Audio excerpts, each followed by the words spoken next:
Get busy living or get busy dying. You what?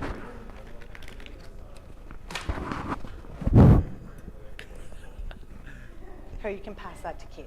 It's one of the last ones. I wrote all my cards.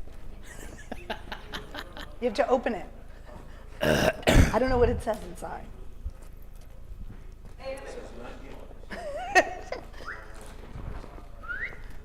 Let's just start. Evan.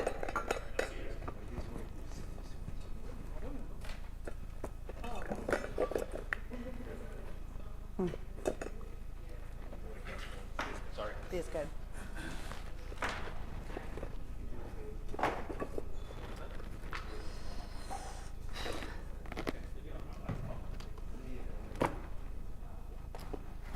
Oh boy. Good evening. This is the Village Council Public Workshop. The date is April 23rd, 2025. The time is 7:30 p.m. Adequate notice of this meeting has been provided by a posting on the bulletin board in Village Hall, by mail to the Ridgewood News, the Record, and by submission to all persons entitled the same as provided by law of a schedule including the date and time of this meeting. Roll call. Councilmember Mortimer? Here. Deputy Mayor Perrin? Here. Councilmember Whites? Here. Councilmember Winograd? Here. And Mayor Vagianos. Here, will you all please join us in a salute to our flag?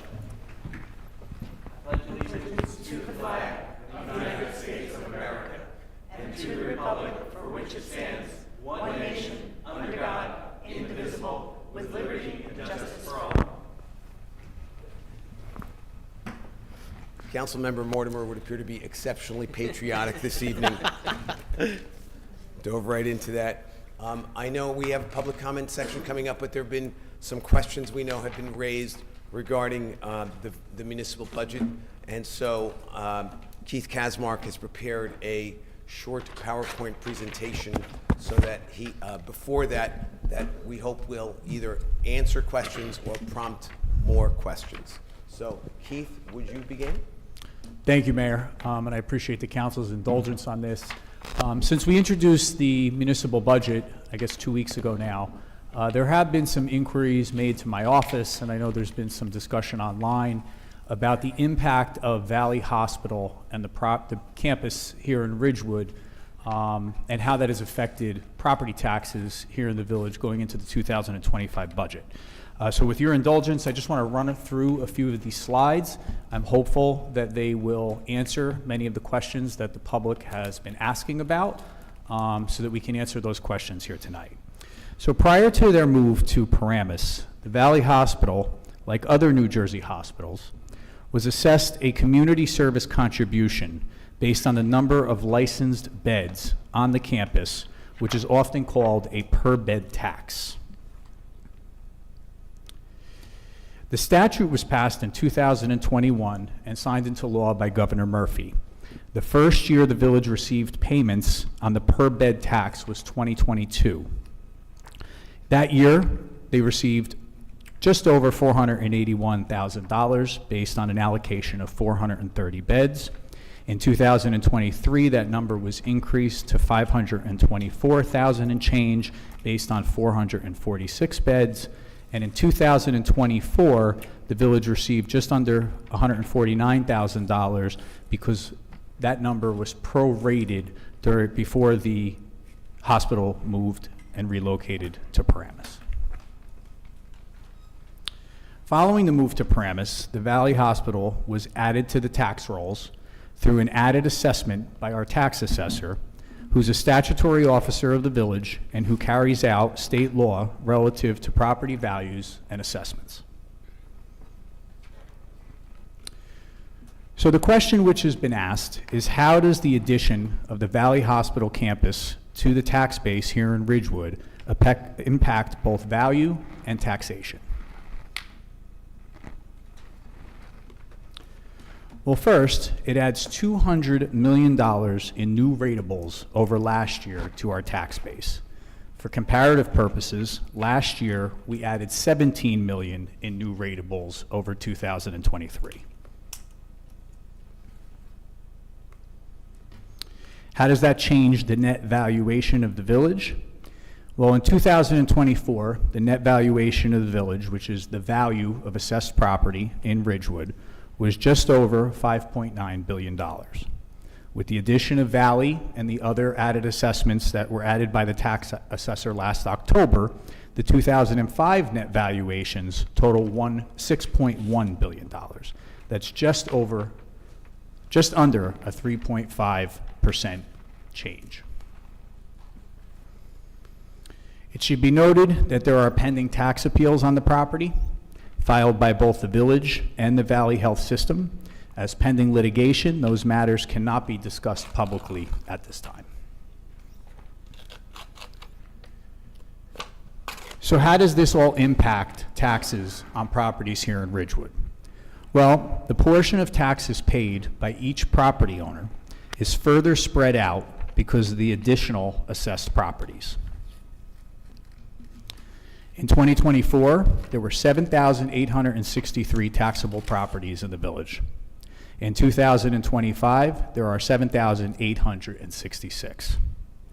With the Valley campus taxed at $5.2 million, essentially a new taxpayer of the village, the balance of the properties in town will pay slightly less of the burden.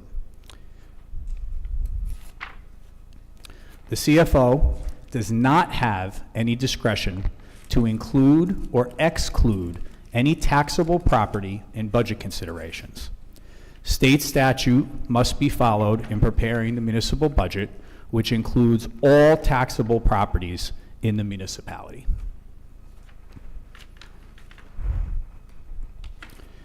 In the event that a taxpayer is delinquent in their property taxes, they are subject to tax sale. When a tax sale certificate is sold, the winning bidder must immediately pay the municipality all taxes and interest to date, and a lien is placed on said property. Absent the addition of the former hospital to the tax base, the increase in taxes likely would have been more than 3% this year, depending on what additional cuts were made to the budget or if more surplus was used to offset a tax increase. Let me say that the administrative team here in Village Hall would not have presented a budget with a larger tax increase than the 3% that we introduced 2 weeks ago. Having discussed it with the council, we knew what the goal was, what an acceptable tax increase to pass on to the property owners here in Ridgewood would be.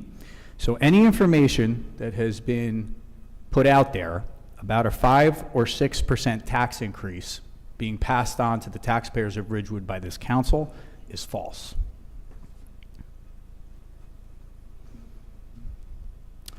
So in 2024, and this is the village only, which constitutes about 24% of the tax bill, the average assessed home in town is $710,168. The municipal taxes in 2024, $4,760.84. That was for 2024.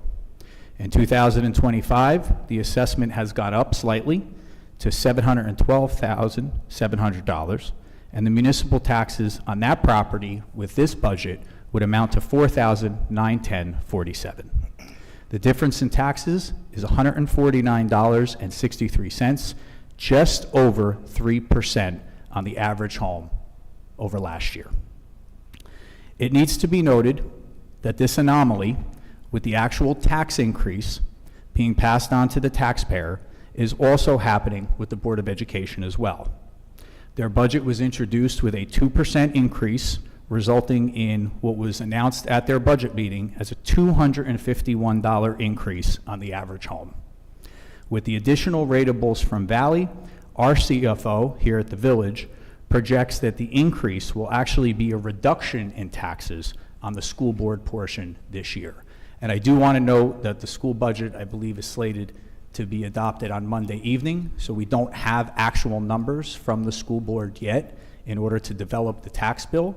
So some of this is fluid, but the same anomaly, the same phenomenon that is happening because of the significant increase in added value with the Valley Hospital being added to the assessment rolls here is happening at the Board of Education the same way it's happening here in the village.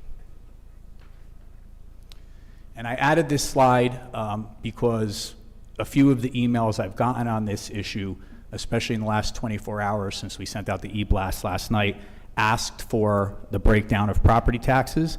And again, I want to stress that because not all of, actually none of the budgets that would impact this pie chart have been adopted. We're slated to adopt May 14th, county slated to adopt May 14th, school board's slated to adopt Monday evening.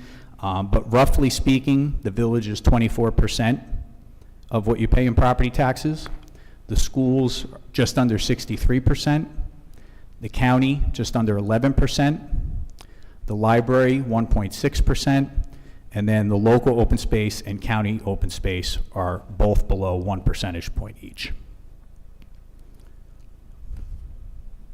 Any questions from the council? I mean, I don't have any questions, but I think, you know, I'm going to be sort of a half glass full. I haven't just in the, oh, it's been, thanks. You know, I know that there was a fair amount of discussion on this. The irony being is that many of us have complained in the past that nobody pays attention to the budget. Now people are actually looking at the budgets. That's a good thing. I have to think that some of the folks that were looking to kind of find an issue, you know, maybe weren't aware, Keith, of some of the issues around Valley Hospital. Again, we can talk about it because it's part of litigation, but it's public that Valley is seeking not to pay what we believe they should pay for the property. But again, louder. But again, you know, there's litigation out there. With all litigation, there is risk. So I think we're doing the prudent thing here, Keith. But I think the bottom line is that we're looking at about a 3% increase for at least our portion of the budget versus what folks paid last year, about $150 a household. There is no discussion of those numbers or no accusation, allegations that those numbers are different for anyone as what we've presented. Certainly, Keith, I want to applaud you for the transparency here. And as I said before, just because somebody doesn't like an answer doesn't mean that it's not transparent. But I think this lays this out. I expect we'll get some questions, maybe online and some others. So I encourage, to the extent we can talk about the Valley Hospital litigation, we should give as much information as we can. But again, I have to assume that the folks that raise this issue were simply not aware of the Valley Hospital issue because that really explains it very succinctly. I'm thankful for this explanation because the community service contribution is not an easy concept to wrap your head around. And it explains why in 2023 we were getting $500,000 or $524,000 from Valley Hospital for that contribution. And so now that they are paying as they should be paying as a regular taxpayer, it's not all gravy. It's to replace that $524,000 and then some.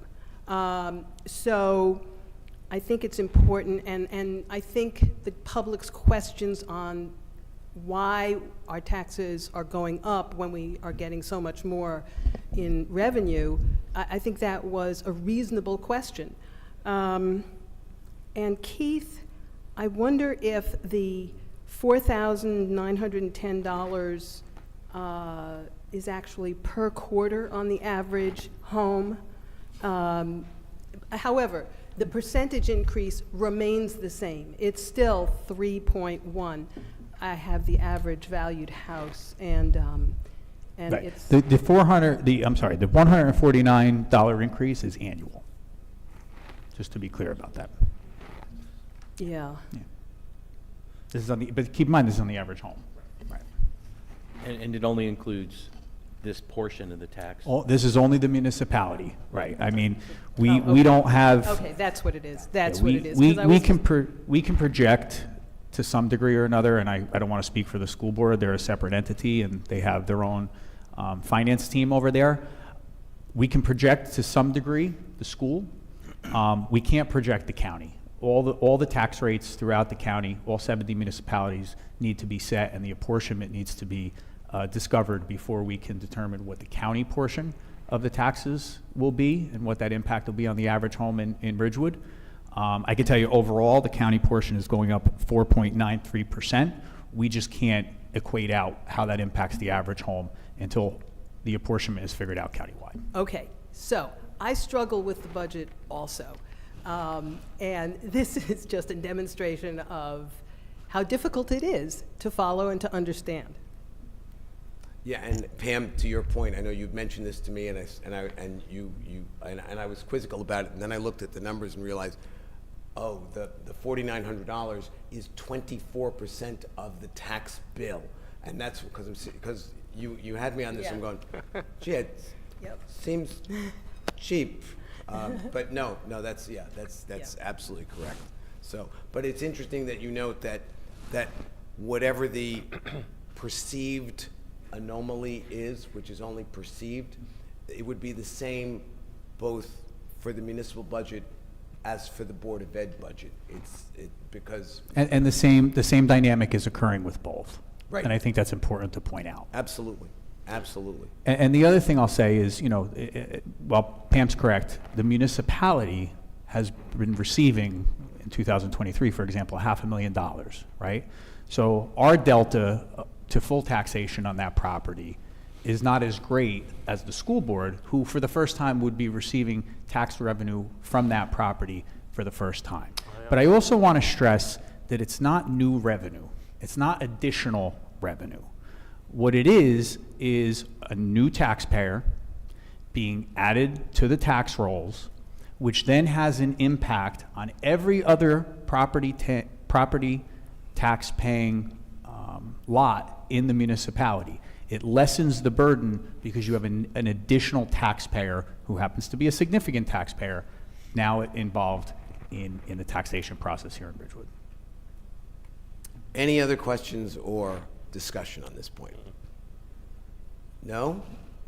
Let's go to public comment. And Keith, thank you so much for this, Appreciate this succinct and very clear explanation. I hope it was helpful.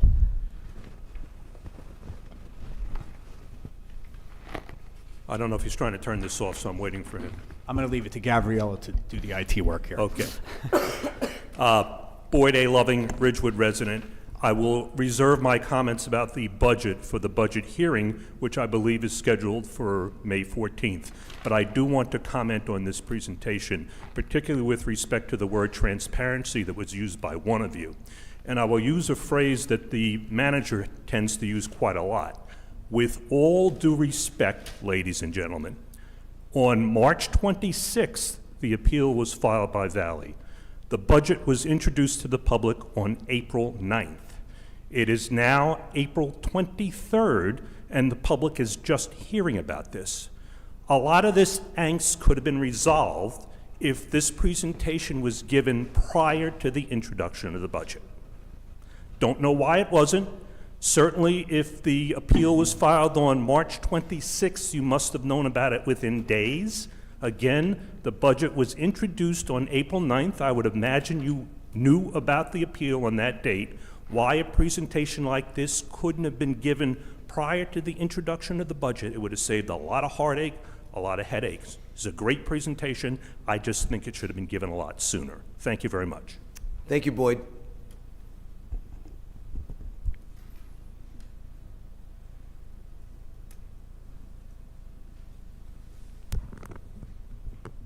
Amy McCambridge, Ridgewood resident. I just wanted to let you guys know, May 1st, we will be hosting a public panel featuring Dr. Sarah Evans from Mount Sinai, Keith Fisher, who's a former Yankee Stadium field manager and a nationally respected expert in natural fields, and representatives from the Sierra Club.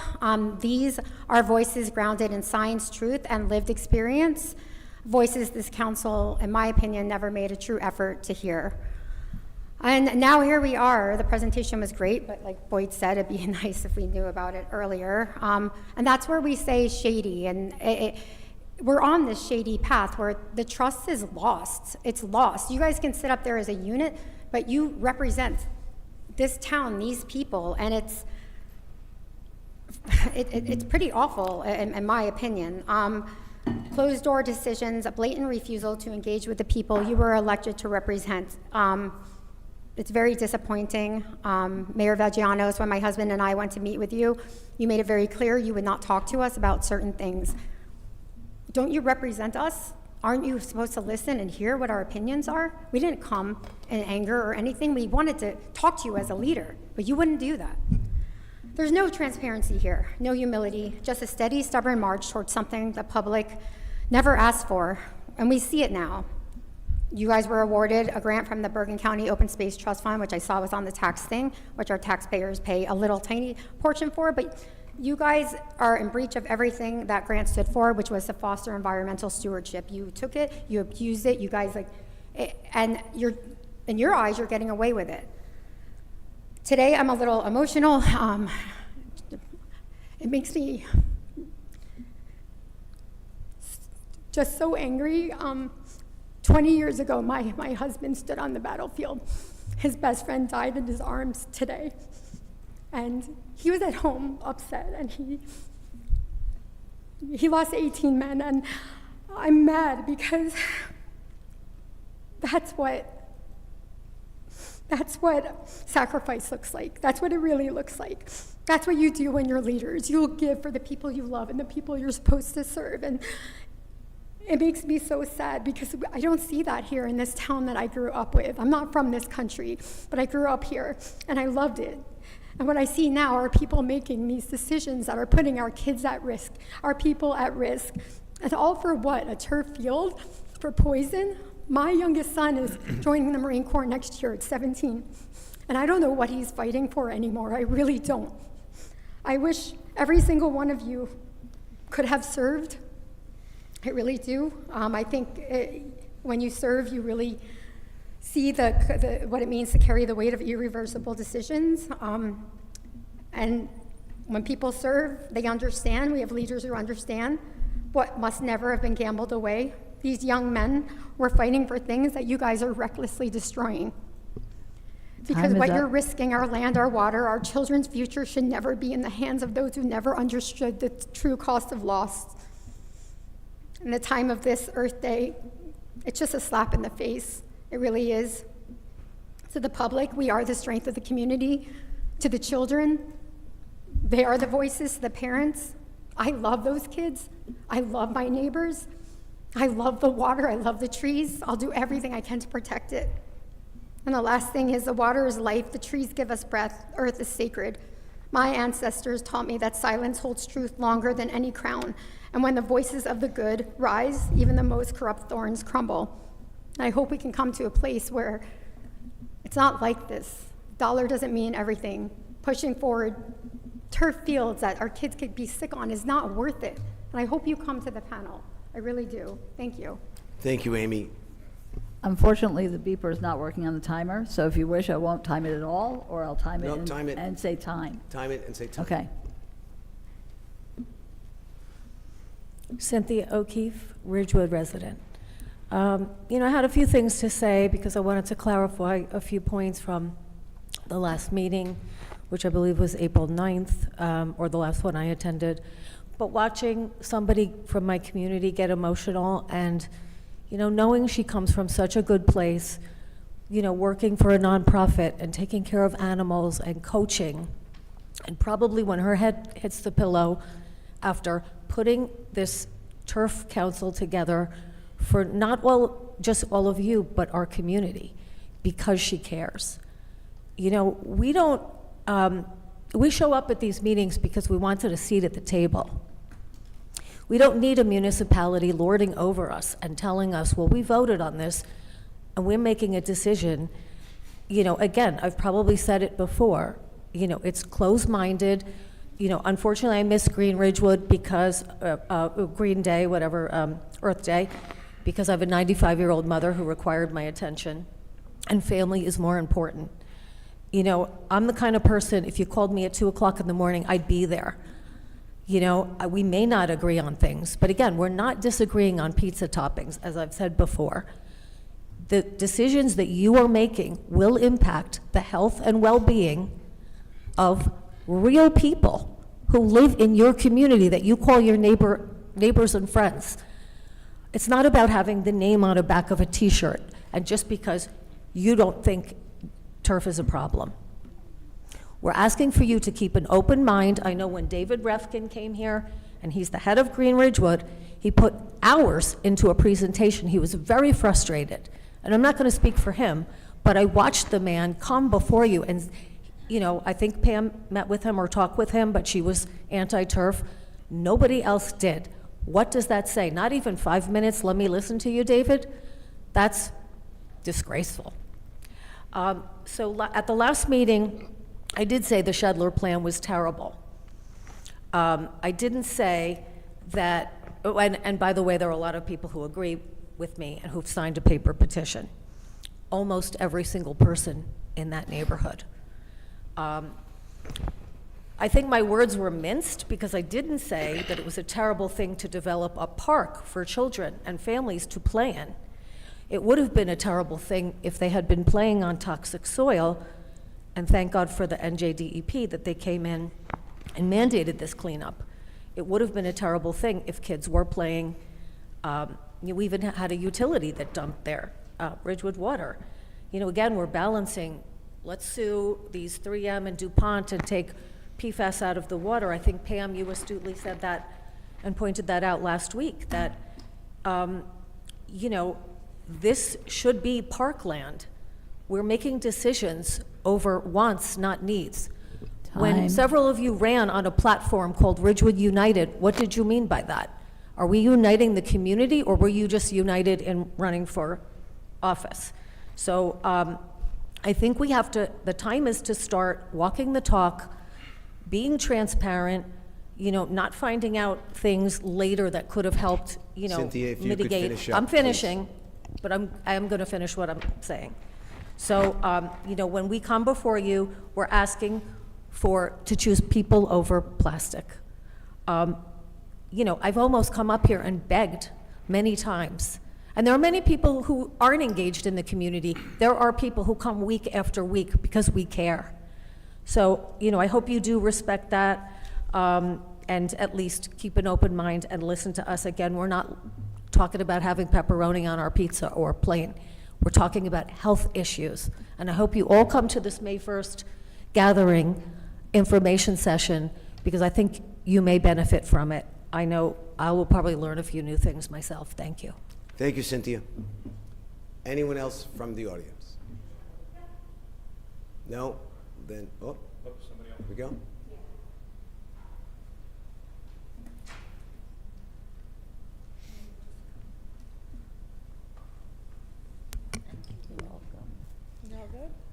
Hi. My name is Dolores Carpenter. I live at 265 North Pleasant Avenue.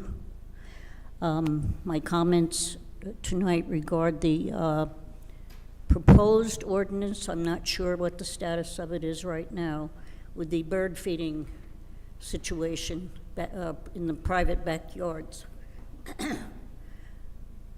After 10 years of the Valley conflict, I actually thought I would never be standing at this microphone again as a gadfly, but here I am.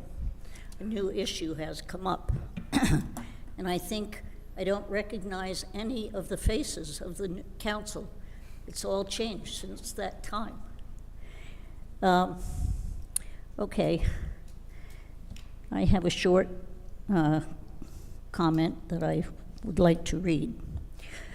The bird feeding ban originally started with the state of New Jersey, but their ordinance has not yet been passed and enacted. Ridgewood apparently decided to jump the gun and write and pass their own ordinance. I didn't feel that as a resident we were at all informed about that whole situation. The original reason on the state of New Jersey, hold on a minute, on the state level of this legislation was bears roaming in residential areas in some northern counties of New Jersey. Unfortunately, New Jersey decided to make roaming bears a statewide issue and included all the counties. Ridgewood took advantage of the statewide issue, of the opportunity to ban bird feeding, but they wrote up their own reasons. Bird flu, Lyme disease, rabies, etc., were among the village council's listed hazards of wildlife and bird feeding in Ridgewood. Bears have been roaming in Bergen County and especially in Ridgewood since I was a child, moved here in 1941. We've had those issues now and then.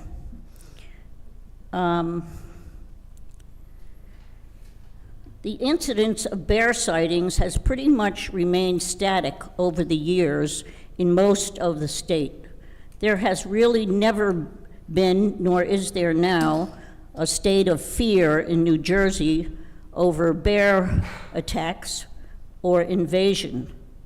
A nuisance in certain isolated areas at most. Also, to my knowledge, we have not seen any dramatic rise in the incidence of Lyme disease or rabies, certainly no epidemics in New Jersey over many years. New Jersey has one of the lowest percentages of wild bird flu in the entire country and no cases in humans. That said, the stated hazards of backyard bird feeders has been blown way out of proportion by community and state officials. The enjoyment of watching the birds and wildlife in our backyards for so many people for so many years cannot be undervalued or disregarded. Sadly, humans have spent many years on this earth seeing to it that we have all but shut down the habitats and the food supply of our wildlife, especially in these heavily built up and populated areas of the country. This has resulted in a tremendous hardship for the birds and wildlife in finding food on their own. Although in the ordinances, governing officials seem to have outwardly allowed for limited bird feeders in private backyards, in actuality, the rules and regulations imposed on the residents governing their use will make it virtually impossible for most residents to continue their commitment to and enjoyment of helping wildlife. I understand they're talking about having, in New Jersey, 10 feet off the ground. In Ridgewood, I think it's 6. I would have to climb on a ladder to put the bird seed in the bird feeder every day in order to do that. And I don't think that's a good idea at my age of 86. Most importantly, the sudden removal of this long-term food supply from the wildlife in our built-up populated areas will result in extreme hardship, physical harm, and eventually mortality to large numbers of our precious wildlife population. Not to mention the elimination of the peace of mind and health benefits this activity provides for so many animal-loving, kind-hearted residents of Ridgewood. Thank you. Thank you so much, Dolores. Anyone else from the audience? I forgot about it when I came here, but all through that situation with the meetings with Valley, this room, my hearing is not great, and in this room, I cannot hear any of you, and I couldn't hear the microphone. We are well aware of the If acoustical anybody is problem talking here. to me, I can't hear what you're saying. We are well aware of the acoustical problem that we have here in this I guess room. it's the ceiling and everything. And my deepest apologies, and as a matter of fact, we are at this moment trying out some new microphones that might help, but as the people in the audience will tell you, I am incredibly sensitive to this, so if you can't hear us, please simply raise your hand. We will speak louder, we will speak into the microphone more, and I will ensure that everyone does. Thank you. And it's a pleasure to have you here tonight, Dolores. Good. And since there's no one else in the audience who would like to speak, we'll go to our hybrid access. Sarab, you're up. Can you hear me? I can. Perfect. Thank you for the opportunity. Good evening, Mayor and Council. Again, thanks for allowing hybrid or remote comments. It's really And appreciated. Sarab, if you would be so kind as to speak slowly, because again, somehow our hybrid access people are harder to hear. So if you speak Sure. slowly, we want to make sure that we understand everything you say. And could I just have you Sure, state your name, please? Sure, Ms. Heather, my name is Saurabh Dani. I'm a resident of Ridgewood. Go ahead. So I have 4 items. My first request is there was an email that was sent out last night by the village manager and started the first line saying that there was some disinformation spreading on the social media. So, and then that post and the email was posted on multiple places saying there were misinformation. So 2 words were used, disinformation and misinformation. That email came out from the official account. So I'm asking the village council to own it and provide the exact place where disinformation or misinformation was posted. And please don't ask me to call you where you'll provide me that information. Please provide it publicly, that where any disinformation or misinformation was posted. That is number 1. The information that I posted personally everywhere, I posted the tax levy, and I clarified the difference in 2 units.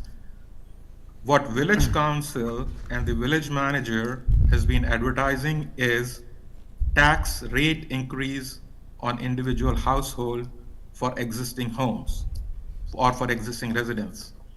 What I'm posting is tax levy across the village. And the reason everywhere where I posted, I highlighted that you guys were posting 2 information on one slide. One said, according to inflation, and the second is, this is our increase.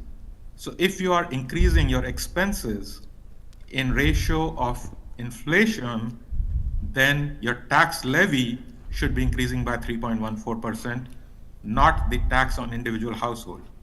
Your tax levy increased by 6.55%. I stand by that comment, and it is shameful that you have not acknowledged it yet. And you are going after residents by sending out an email blast and social media posts saying that we are providing misinformation. Everywhere I've provided tax levy, and I've clarified that council is using different unit of measure than the unit of measure I'm using, and that's where the difference is. The tax levy for the town is increasing by 6.55%, and I'm asking you to own it, accept it, at least acknowledge it. That's number 1. Number 2, in that same email, another confusion was created and that same confusion was created in today's presentation, saying that we are saying that as a result of valley tax, there's a 3.14% increase. We never said that as a result of. We are saying despite of. Time. We are saying even with Valley Hospital coming in with the new 5.2 million in taxes, you are still increasing our tax levy. So we are saying despite of. We are not saying because of or as a result of. So, and you are still confusing those 2 things. What we are saying is and that clarifies on the 3rd one, and I had posted that hypothesis online. I had posted that when council is probably asking the village manager and the CFO, because they can make the budget based on council wish, and that's what Mr. Kazmar just acknowledged. They said they could have created a budget based on council's wishes.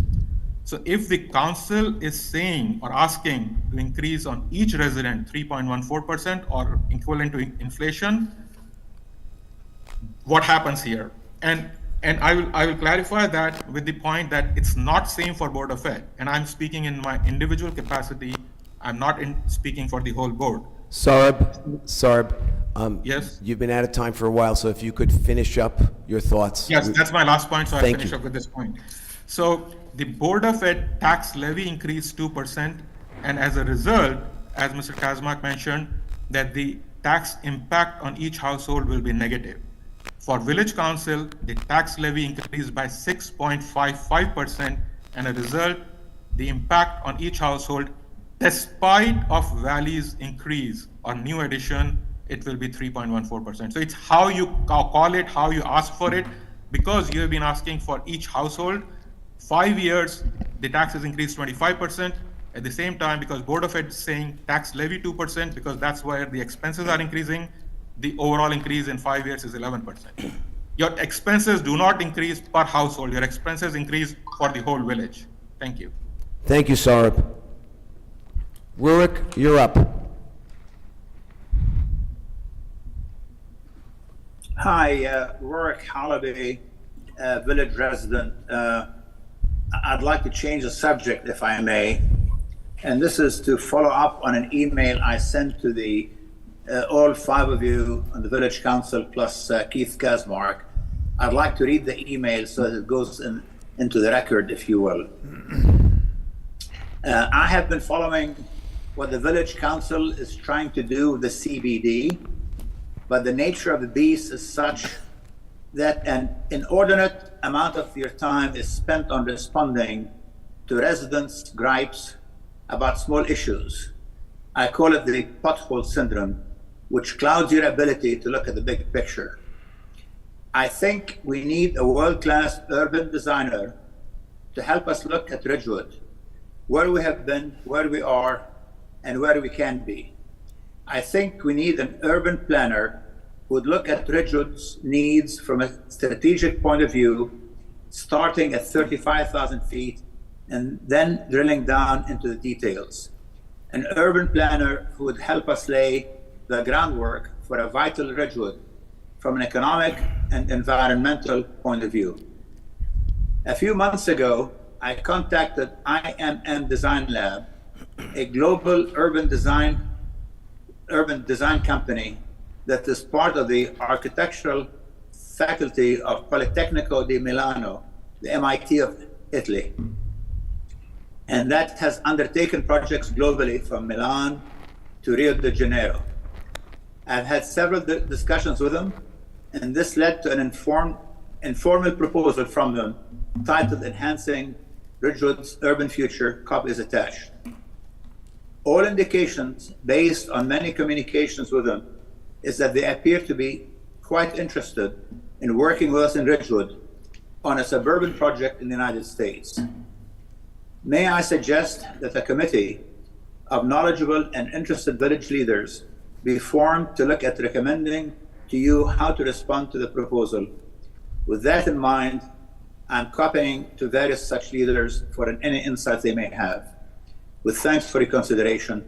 And I did send the thing to you, and I've made copies which I will hand to the to Village Hall. Now, one thing that came up in a discussion with a friend of mine was that, you know, the Village Council is so busy, they have so many problems, but you cannot delay strategic plans for the short term. And one story I have is Napoleon in France. Napoleon is responsible for these wonderful alleys, these tree-lined highways that they have in France.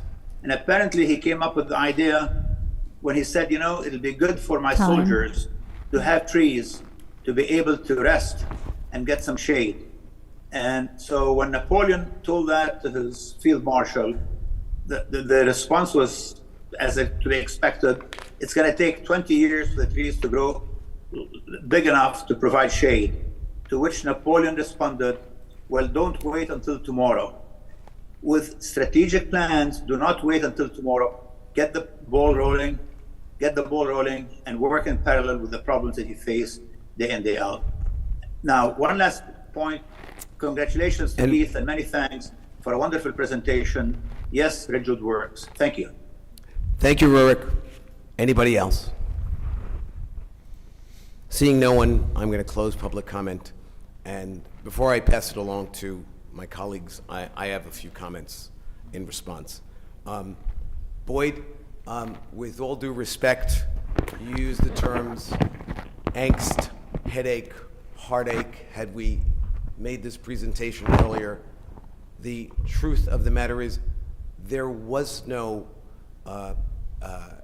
confusion about this. It was very straightforward. Keith did a deep dive because questions arose, but those questions were unfounded. And so we did not see any reason to do a deeper dive on this, not to mention the fact that we held, 4 to 6 multi-hour budget hearings. No one showed up. There was plenty of opportunity to ask questions. No one was online for any of these budget hearings. So there has been plenty of opportunity, and if someone showed, then it was 1 or 2, but no questions were asked about this issue. No questions, not once. And so we did not see a question in this. When the question is raised, Keith addressed it. Moving on, Amy, you used the terms shady and closed-door decisions. Not one of these decisions was made behind closed doors. They were made out in the public. We do not call one another to make our decisions. We make them here at this dais every time. And if you want to use the term shady, that is certainly your prerogative, but it is completely inaccurate. Cynthia. First of all, David Refkin and I discussed this at lunch for over 2 hours. I listened to David. Please, by all means, call him and ask him. That we are closed-minded, you have used that term before, to which you have heard the same response. We are not closed-minded. We simply disagree with you. You referred to this council as a turf council. I'm going to refer to our newest colleague, Frank. Frank, I asked you to run with Pam and myself. When I did I ask you what your position was on Shedler? No, on nothing. Did I ask you shortly thereafter? Never. I found out later, like everybody else did, what his position was on Shedler. We asked him blind, Pam and I, to this issue. Dolores, thank you so much for coming tonight. It was refreshing to hear your position on bird feeders. I know that Pam wants to address that, and with that, I am done. So I will turn it over to my colleagues. Mayor, if I may, first of all, to Mr. Loving, I actually appreciate your comments tonight, Boyd. There was some discussion between my office and the attorneys who are representing us on the tax appeal matters with Valley about how far the discussion would go publicly with regard to this. We were trying to be cautious and sensitive to that litigation. I do sort of regret not taking elements of what was presented tonight and putting that into the budget presentation. But again, I was being guided by some of the legal opinions on trying to be cautious to best protect the village's positioning in those litigation matters. So I can appreciate what you're saying. In retrospect, if hindsight's always 20/20, if I had it over to do again, I might have went against the lawyers 2 weeks earlier than I did tonight. But I do hope that even in retrospect, this presentation this evening was helpful. To Ms. Carpenter, I appreciate everything you have said tonight about the wildlife feeding ordinance. The only thing I'd like to add is that we have had many complaints to our health department here at the village about feeding wildlife Quite frankly, a lot of it has to do with deer management. I can point to a number of residents that Councilmember White's brought to my office because there were homeowners in town who were constantly feeding deer, whether it be bread or other type of food scraps, whether it be a spillover from a bird feeder situation, to the point where the neighbors weren't even comfortable allowing their children to go outside.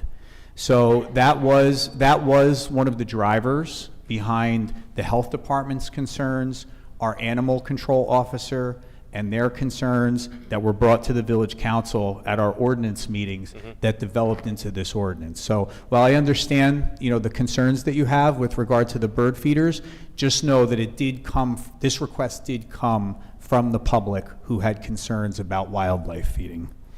To Mr. Donnie,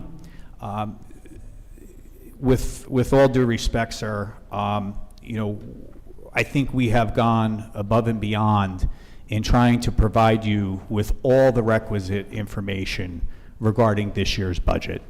I have responded to you in email. I have responded to you on social media. I have offered you the opportunity, which you took us up on, to speak with our chief financial officer, whose time is very valuable, for an extended period of time, wherein which at the end of that conversation, you indicated you understood where we were coming from with regard to the budget presentation. You also indicated to Bob that you would be sending us some additional correspondence on this matter, which we never received.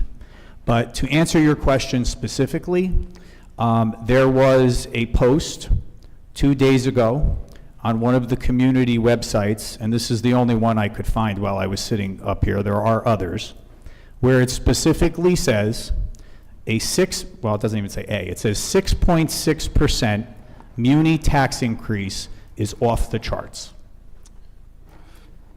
So that, amongst dozens of other posts perpetuating that municipal taxes in the village of Ridgewood were going up 6.6% this year, are patently false. As a matter of fact, Mr. Donnie, your taxes on your house are projected to go up $203.93 based on this budget for the municipal portion, equating to a 3.14% property tax increase over 2024. I don't know how clear we can be about this. And what's even more telling is, as I said during the presentation, that the same phenomenon is happening at the Board of Education where you sit as a commissioner. The Board of Education budget was introduced stipulating that it was 2%. The average increase on the average house was $250 to that property taxpayer, assessed at $712,000. And now the net effect is likely a 1% reduction for the Board of Education portion of the budget because of the significant increase in assessments from Valley Hospital in the order of $200 million. So I don't really know how else to explain this to the folks out there. Trust me, I have spent, as Carol will tell you, we have spent day and night trying to articulate this. It's a very complicated issue. We have tried to boil it down to its most simplistic form, which I hope came through on the presentation earlier tonight. But this is an anomaly. It is a once-in-a-lifetime anomaly to add $200 million to your rateable base in a town. The only thing I could possibly compare this to would be the building of a new mall to the specs of the Garden State Plaza on barren land in Warren or Sussex County, and that municipality receiving this type of rateable increase in a one-year period. That's the way this works. So I understand that this is complicated. I understand that, levies aren't matching increases and all the different things that are happening here. But the reality is, when the taxpayer gets that bill that gets mailed to their house in July of 2025, they are going to see a 3.1% increase on the municipal taxes. Can everybody hear me on this? Better? Can you hear me? Dolores, can you hear? Yes. Good. Are you sure? If you can't, or if anyone can't, please just raise your hand. I'm gonna turn both of them on to see if any feedback gets in. Is that better? Better? No? Get a little Okay. closer. I got double mic. So first, Amy, thank you for your comments, and I'm not going to be here May 1st. I RSVP'd, but I am wondering, are you going to be tape recording it? And could you possibly, I feel so loud, could you possibly send us the link after? Chloe is coming home and I have to go get her. So, so if you could tape record that and send it to us, that would be great. And I think the whole council would welcome that if all of us can't be there. Second of all, I'm available for coffee anytime. In Fields meeting, 9 a.m. We'll go at 7. You let me know, okay? And thank you. And I wanted to interrupt you before, but I didn't want to, so we can do coffee. Secondly, I believe all of us have met with David Rafkin multiple times, and one of the things that this council does is we have joint boards and committees. So Open Space has met with Green Ridgewood, Parks has met with Ridgewood, and we have an ongoing dialogue amongst all the committees with David Rafkin. So I don't want anyone thinking he just talks to us here, but we have multiple intimate discussions with him, and I haven't been yet, but we're going to at some point go to, help me out here, the Fresh? Yes, I did it last year. It's Okay. great. Climate Fest. Yes. Lastly, with respect to the bird feeding ordinance, if you need any help filling the bird feeder, I understand the logistics of it. We did have a program during COVID that I was a citizen on called Ridgewood Care, but we can get someone over there to help you. If you want any help, it might be a nice, we did this. I understand. Just if you wanted some help, Amy, you can give her my email, maybe connect us. If you wanted some help, I understand it. I mean, we can't belabor all the reasons that went into it, but if you needed some help in filling it, I know that we have many Boy Scouts and Girl Scouts who would welcome the opportunity. And that's it. Ms. Carpenter, the impetus for the prohibition against feeding wildlife is not limited to just birds, it's all wildlife. And, okay. And what brought it to my attention was my neighbors in the Somerville area were finding that their children were coming down with Lyme's disease. And that is a very debilitating neurological disease. Very hard to cure, very hard to diagnose. And they wanted us to do something about it. I organized a forum in 2023. We had pest control from the county there to talk about ticks, because that's one of the ways that Lyme disease is transmitted. And we had our Tyco pest management company there also. And we had the director of our health department. And the outcome of that became clear that we could either have a cull of shooting deer, like they did in Saddle River, or we could stop feeding wildlife because deer eat bird seed. And so we did a study, Matt and I, of all the surrounding towns that have prohibitions against feeding wildlife. And we liked the one from Oakland best, but there were others in Midland Park and other towns around here, many of which are flat-out bans. Excuse me, Dolores. Pam's going to speak, okay?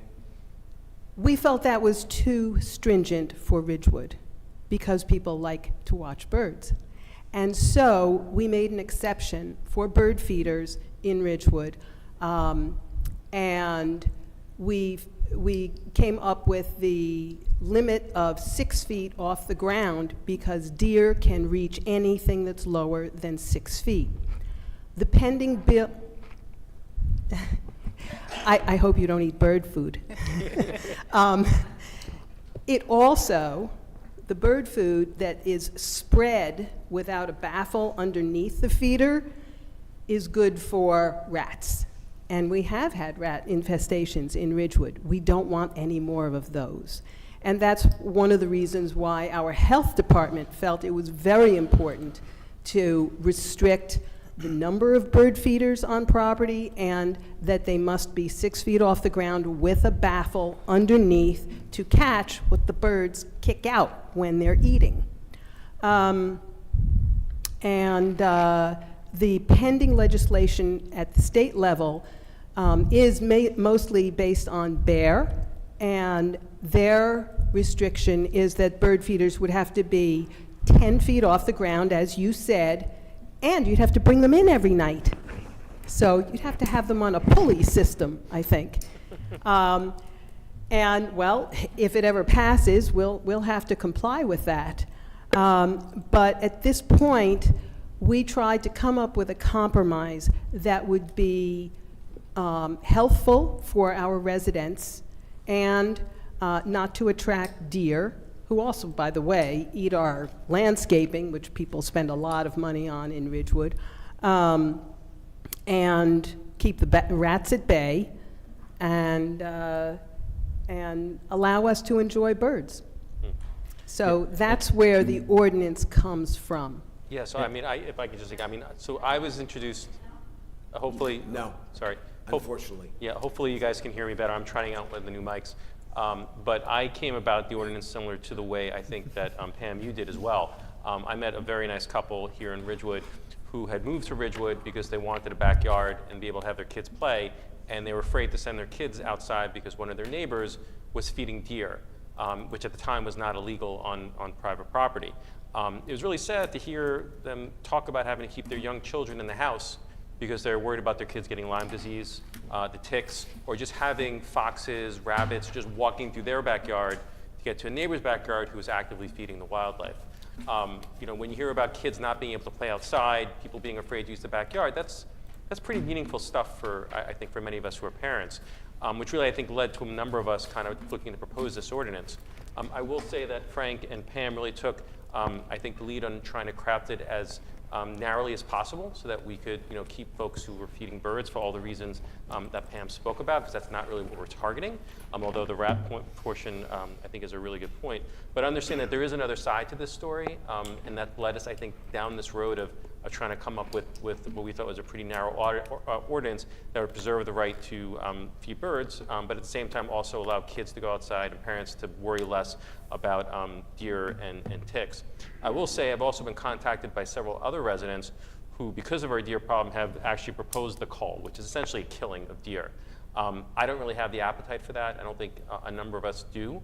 So we saw this as a much more lenient way to try to resolve some of the deer issues that we have in Ridgewood without resorting to that. I know Saddle River did it. Again, I don't really want to go down that road. I want to see what happens with this first.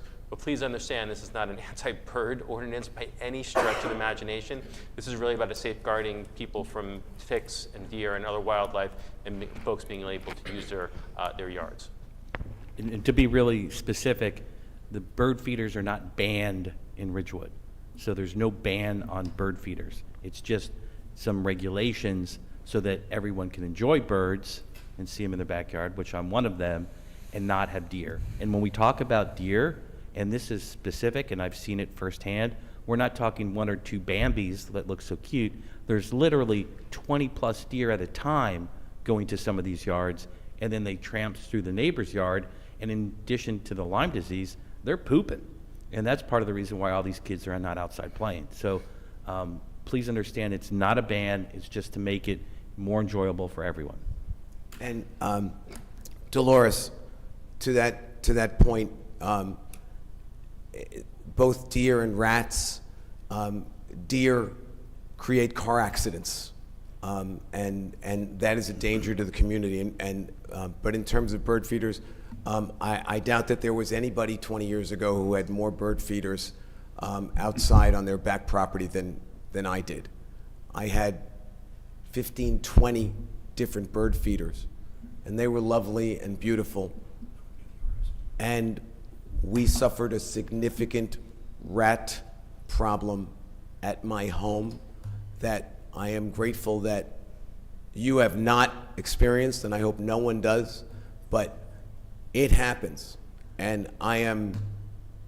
here to tell you about it. So believe me, I understand the limitation and I understand the issue about being 6 feet high.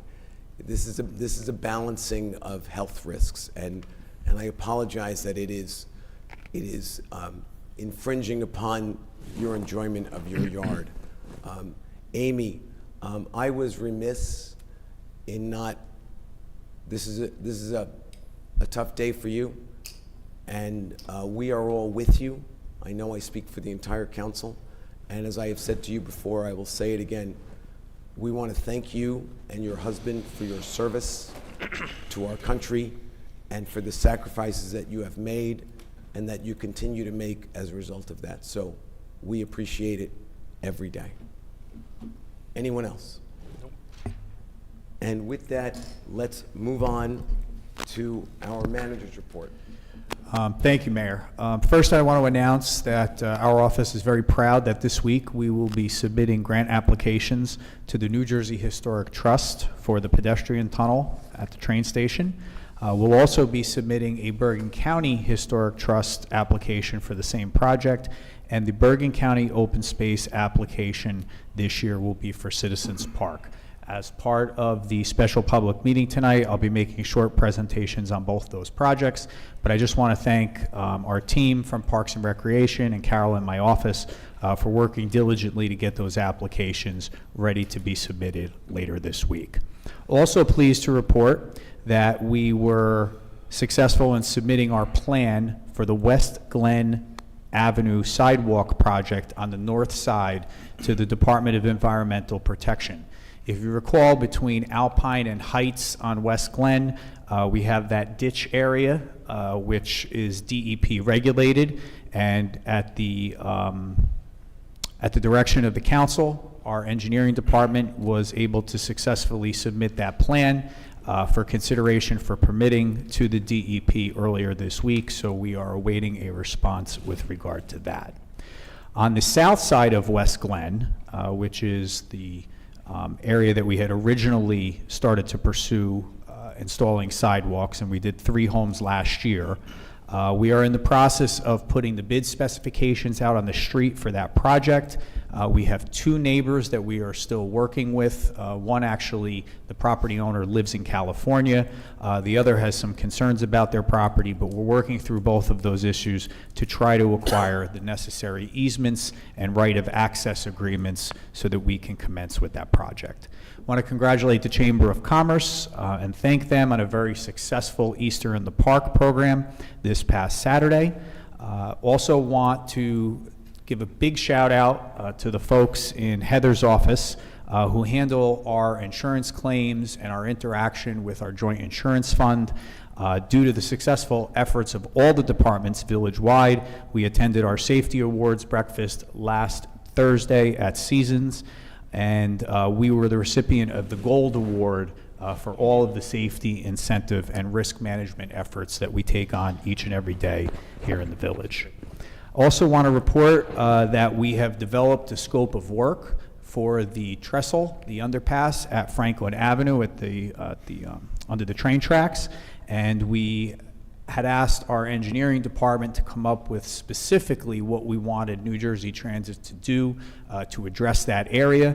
So Chris Rudershauser, our engineer, has developed that scope of work, and we will be putting a letter together that Mayor Vagianos will sign, making the formal request that NJT take on those improvements. And finally, we are in the process of restarting the State Historic Preservation application for the Shedler property. Had an opportunity to meet with the newly developed team on that today, making some changes to the last version of the application, and I do anticipate that we'll be ready to submit that document to SHPO sometime later this spring. Just a few reminders. 2-day per week irrigation is in effect. Odd numbered addresses for irrigation are Tuesday and Saturday.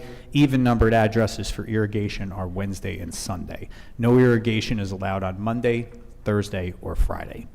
Yard waste season began earlier this month. Please check the village calendar to determine your area.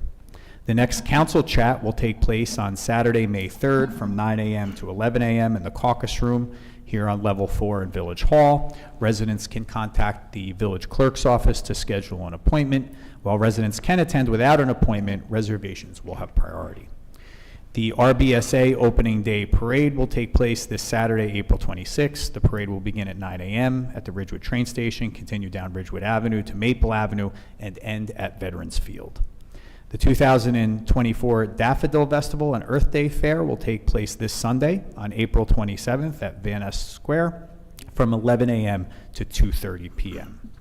The Ridgewood Guild will be holding a spring marketplace on Saturday, May 3rd, rain or shine, from 11 a.m. to 6 p.m. at Van Ness. They expect over 80 vendors to take part in that event. The Health Department will be holding their annual dog rabies clinic on Wednesday, May 7th at the Graden Pool parking lot from 6 p.m. to 7 p.m.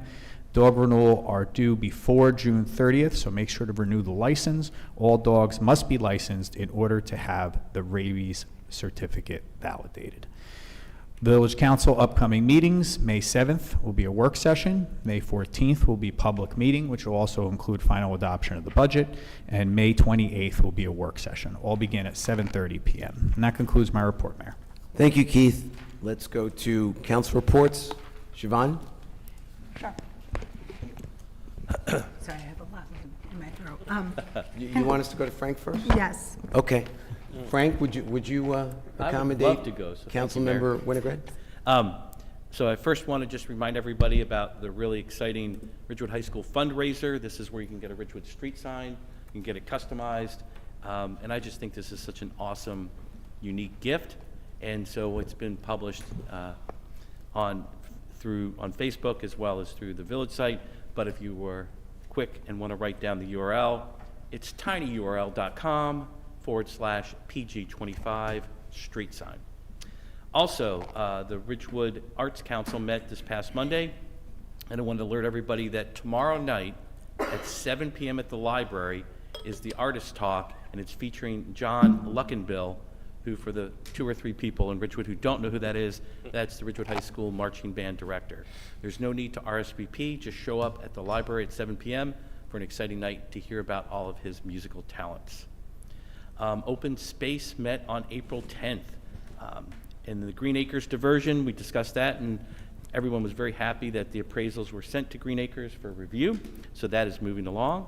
Park walks, you probably have seen some of that advertised as well, and the dates are finalized, and info has been shared. The first one is this Saturday at Dunham Trail at 10 a.m., and Dave Sales is leading it. This was one of the most popular ones last year, so I hope we'll have plenty of people attend on Saturday. And as Keith said, Sunday is the Daffodil Festival, which I am super excited about. This started about 13 years ago and just continues to get bigger and better every year. And Open Space will be attending to talk about the value of open space in our village. The Citizen Safety Committee met on April 17th, and a few of the items that we went through first was Saddle River Road. The Ridgewood Police Department had sent out 130 surveys to residents regarding putting rumble strips in. They only received 12 responses. 8 of those were against it, and 4 were for it. So based on these results, rumble strips are just being tabled for now. Site triangle obstructions. 4 more summonses were sent out this past month. And to date this year, there's been about 37 summons sent out, resulting in almost 100% compliance. And that's fantastic because of how many accidents having that the site blocked on intersections. At Kenilworth and Laurel, a thermoplastic stop sign will be embedded on both the Laurel stop signs. That will be happening now that the weather's finally getting nice. The sign department can get out there. And we're also going to be adding intersection ahead signs on Kenilworth to alert people of that intersection. There was brought to the committee about Racetrack Road, and it was determined that lights are needed over there. However, as Ridgewood Police dug into this, the poles that would require the lights are in Hohokus. One side of that street is Hohokus, one is Ridgewood. And so when the police department contacted Hohokus, they stated that they had not had any complaints. So it's up to HHK to request from PSE&G to install the lights, and so it's in their court, as they say. Additionally, the Citizen Safety Committee wants to start a safety campaign, and thanks to Carol, we'll be getting that launched. And it's basically proactive reminders to pedestrians and everyone, just things to look out for. One of my personal favorites is the Stop, Look, and Wave campaign, just to remind pedestrians that they have to also control their own safety and not be on their phone as they're crossing the street. The PRC board met last night, Parks and Rec, for those that don't know, and I'd like the council and the manager to hear this. During public comment, 2 residents showed up to request that our pickleball courts at Glen School be increased from 4 to 6. And they've measured it, and apparently we can fit that. And I think that this is awesome timing, because if you recall, part of the budget is to have that resurfaced anyway. So there's no, like, we're not gonna make the footprint bigger. It's just, I guess there's additional space between the courts. I believe you're a pickleballer, so you can attest to that. So really, it would just require repainting the courts as well as adding 2 new nets and poles. And so, like, the PRC board thought this was awesome and a no-brainer. We're going to confirm, bless you. We're going to confirm that we have the space with engineering, and then we're going to move forward. But I just think that it's awesome, especially with how pickleball is becoming an increasingly popular sport, not just in our village, but around the world. So finally, Earth Day Daffodil Festival this Sunday, as Keith said, 11 to 2:30. Nancy Bigos has guaranteed that we will have a beautiful sunny day. And just to put this in perspective, in 2012, which was like one of the first Daffodil Festivals, we had 12 vendors. That was it. This year, we're over 62. So it's guaranteed to be a great time. And as I say to everyone, why it's one of my favorite events is that it's spring, everyone's happy, it's the first time they're outside. So if you've never been, please come, because it's just great. And then last, Habernacle, the pavilion is almost done. We're excited for that. And so the PRC board was discussing future uses of it, how it could be rented out and still be available for the public. So stay tuned for that. And on this Monday, those around Hawes will see that the field is open. And that concludes my report, Mayor. Thank you, Frank. You've been a busy member of this council. We appreciate it. Evan? Yeah, so I can be brief, apparently, compared to my friend Frank. But really just 3 things. So the library met last night. They were very appreciative. Keith, thank you for the capital that we gave them. They'll be doing some new bathrooms, some new carpeting. Again, they'll be doing a lot more other improvements as well with private money. But I know I wanted to pass on the appreciation from the board about the capital that we voted on. Cashaw Shell met right before this meeting. 2 things I want to just bring to public attention. First, on May 1st, so a week from tomorrow, Steel Wheel is giving 20% of all their proceeds that night to Cashaw Shell. So dinner, lunch, takeout, it all goes to a really good cause. So I encourage all of you to think about going to the Steel Wheel a week from tomorrow, May 1st, to get dinner or lunch, because a lot of that money will go to the Cashaw Shell. If you go to the CashawMemorialShell.com, you can potentially, if you're interested, make a donation, which I strongly encourage all of you. And while I have an advanced copy, I can't give it out yet, but we do have the schedule, which they're going to unveil at the fundraiser at May 1st, but a lot of great bands that are starting in June. I'm probably going to talk a lot more about it from this dais. One of my favorite new committees that I got as part of the reorg this past year, but a lot of great work going on there. And then finally, I do just want to also agree with Frank. So one of my former committees, which I really like, the Bridget Arts Council event tomorrow. Mr. Lukenbell will be speaking. I will certainly be there. I encourage all of you to be there. It's going to be a great event at the library. And is it 7:30? 7 p.m. 7 p.m. tomorrow at the library. I will be there. You'll be there. If Paul shows up, we got to say apart so we don't have any Oprah violations, but that's a nice problem to have. I will be there, actually. All right, so you take one side of the room, I'll take the other. Sounds fair. All right. Thanks. I did not realize that Steel Wheel is donating proceeds to the Cashaw Shell. That's really wonderful. Glenn Carlo is the owner of Steel Wheel, and every civic meeting I go to, he seems to be there. So I'm really thankful for his participation. And also, he's the Chamber of Commerce president, right? That hasn't changed yet. Okay, and so thanks to the Chamber of Commerce for Easter in the Park. It was really fun. I'm mostly outside the park on the sidewalk because Margie Downs from our health department and I do the chalking. And it's just simple fun. You do have to watch out for kids who are sitting on the sidewalk and drawing, but even the adults, if I approach them, I say, you know, you don't have to be 6 years old to draw on the sidewalk. And they take the chalk and they draw something nice. It's fun. So I was glad for that opportunity. I also got to attend the 300th anniversary of Old Paramus Church. That church was founded in 1725. And not just because I got married there, but they do an awful lot for our community. And it was really a heartwarming event. And they will be having their spring flea market, I think it's May 3rd or 4th. And that's always a lot of fun. Thank you to Evan for letting me fill in for you at the Historic Preservation Commission. It was really interesting. I've always been curious to go. Don't get too comfortable. I'm not giving it up.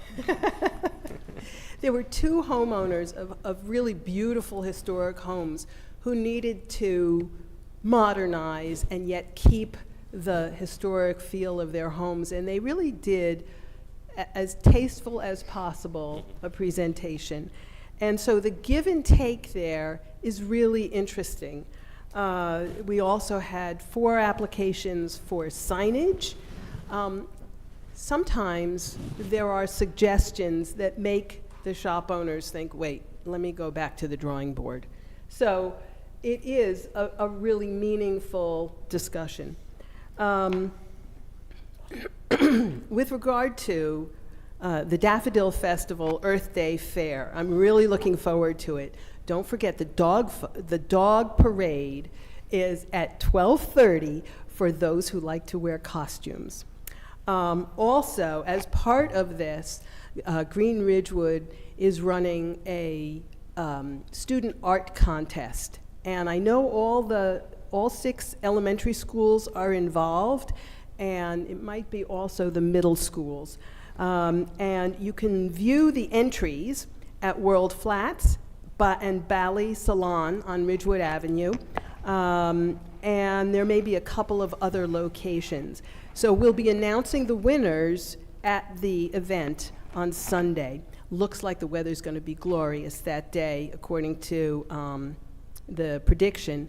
And also, yes, it begins at 11 o'clock, but as a warm-up, Teddy the drummer will be there starting at 10 o'clock. And he is a charming performer. He teaches the kids, little kids, how to drum, and it's just so much fun. So you might want to come early. Last report, Central Business District Advisory Committee met, and we had a speaker from the New Jersey Business Action Center, which provides all kinds of guidance for local governments and individual businesses. It's amazing what a font of knowledge this assistant director there was. He gave us so many good ideas, and we were pretty inspired by the resources he described. Our next meeting will be May 8th at 8:30 here in the courtroom, and we will be discussing parking. That's all I have. Thank you. Thank you, Pam. Siobhan, did you finish that lozenge? I did, thank you. Can everyone hear me? Oh, okay. So I don't want to be redundant, but Shade Tree will be having a table at Earth Day and Daffodil Fest, and this year we are giving out red buds and dogwood. So if you're in the mood to come get a whip, which is the tiniest of tiny plants, we would love to see you. I also want to say, with respect to daffodils, last year we received a donation, and our intern team planted them across from Steel Wheel, And so our train station is looking extra happy, and the daffodils are spreading out in terms of beautification. And it's a nice reminder because 3 of our interns will be graduating in June, and I sent them all a photo, and they were all very, very excited. A gentle reminder from Stigma Free that May is Mental Health Month. You're encouraged to go outside, find your person, engage in any type of effort that improves your mental health. That we will be releasing little bits of information throughout the month, and I want to thank Carol because she's here for being so helpful to Stigma Free and helping us amplify our message. And just remember that the most important part of Stigma Free is talking about it. And the more we talk about it and the more we engage about it, the healthier our community will be.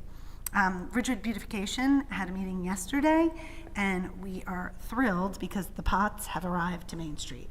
If you have, I mean, they're pretty. Did you see them? Yeah. Okay. No, they look great. Yeah. Paul, did you go do your homework? I haven't seen them yet. Okay. So we're thrilled because the pots are uniform. They're stronger. They can survive, a car door. We're very, very grateful because on Ridgewood Beautification, we have 3 professionals who helped us pick them. We did salvage 15 of the old pots and put them in satellite locations. And that sort of begged the question that if we want more uniform beautification, probably we'll need more pots, and we are going to be partnering with the Ridgewood Guild to seek more outside donations for this. The more beautiful and charming our downtown is, the more likely it is to be vibrant and full of business. And in addition to it, Blythe, who gave the donation to the space out in front of Toastique, has inspired some ideas amongst the committee for other professional donations. So the resident landscapers who sit on that committee are not only giving their time, but they're looking forward to picking a patch and moving forward and coming forth probably in the next couple of months here. So corner by corner, it's going to get prettier. And with that, we hope with each beautification effort, we improve commerce, lifestyle, wellness, beautification, and become a more attractive place for businesses.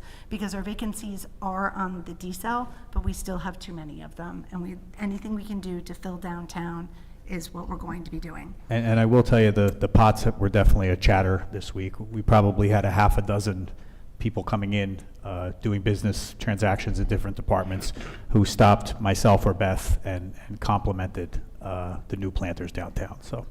I mean, it's been long, but I'm going to tell my anecdotal story. My husband doesn't plant anything, and we went for a dog walk, and I was like, oh, and he's like, they're great. And he's colorblind, legit colorblind, and he said they just matched so well, and they were so great. And he loved the fact that the larger surface area will require less watering, because that's, the watering of what we put on Main Street is a significant cost. So, Paul, you have till Friday to do your homework, and now Evan and Frank have to go with you. I will be on this first thing in the morning. Okay. I wanted to also say that yesterday I had the pleasure of attending the senior luncheon downstairs. I want to thank Liz Cloak, who came to the budget meeting, invited all of us. It was wonderful, and Chris Ramundi came from beautification and did a presentation. It was delicious and wonderful, and also, in the spirit of transparency, I want to let the whole council know I spoke for all of us, and we're sponsoring a lunch, which basically means we're going to donate the food, and you all said yes. I don't know if you knew that, but that's what we did. So Liz will be following up, and if you're wondering where that came from, it was from me. And lastly, I wanted to say also, in addition to all the other lineups, that this Sunday is Law Enforcement Appreciation Day. It's a unique opportunity for us to thank everybody who serves in this community, in our county, and others. And I want to thank Linda Scarpa for always putting that event together. And I know several of us will be there, but thank you, Linda, and thank you to everybody who's serving. Thank you, Siobhan. I don't have any reports, but it was mentioned that the RBSA parade will be this Saturday at 9 a.m. I urge everyone to come out. It's a lot of fun. Root on your favorite team players, coaches. It's kind of one of the nice days in Ridgewood. I am also looking forward to the Earth Day Daffodil Festival this weekend. Again, a couple of examples of all the fun stuff going on here in town. And I was also at that lunch and learn for our seniors yesterday. A wonderful example of how our Parks Department is expanding its programming to, create additional programs for our seniors. And with that, we will go to our regular agenda. Keith? Thank you, Mayor. So tonight, for discussion items, we have 4 things to talk about before we get to the special public meeting. And the first is a recommendation from Parks and Recreation on horticultural supplies for 2025. We went out to bid for this. We received 1 bid back from Site 1 Landscaping of Mahwah, New Jersey. The initial award to the vendor and the amount not to exceed $52,200. That'll be allocated to the Ridgewood Beautification Team. I'm sorry, total 52. Ridgewood Beautification Team will be not to exceed $20,000, and Parks allocation will be $32,200. Any questions on that? Are trees separate from this, or are they in this? Separate. Separate. Okay, so this is just shrubs and flowers. Correct. Yes. Everybody good? Let's go. All right. Second one is a proposal that has been submitted from Suburban Consulting Engineers. This is with regard to the Shedler property for geotechnical engineering services. In discussing this with the team at Suburban, they have identified a need for a geotechnical investigation to be performed on the site that could be used for stormwater management design as they continue to refine the plan moving forward. This will include a field investigation, permeability testing, and a summary report of findings for the use in the development of the stormwater management plan. There's a total fee not to exceed $28,400. Questions? No. Let's go. Okay, the next up is a proposal from VHB. This is Laura Clifford, our licensed site remediation professional on the North Walnut Street parking lot project located at 132 Franklin Avenue.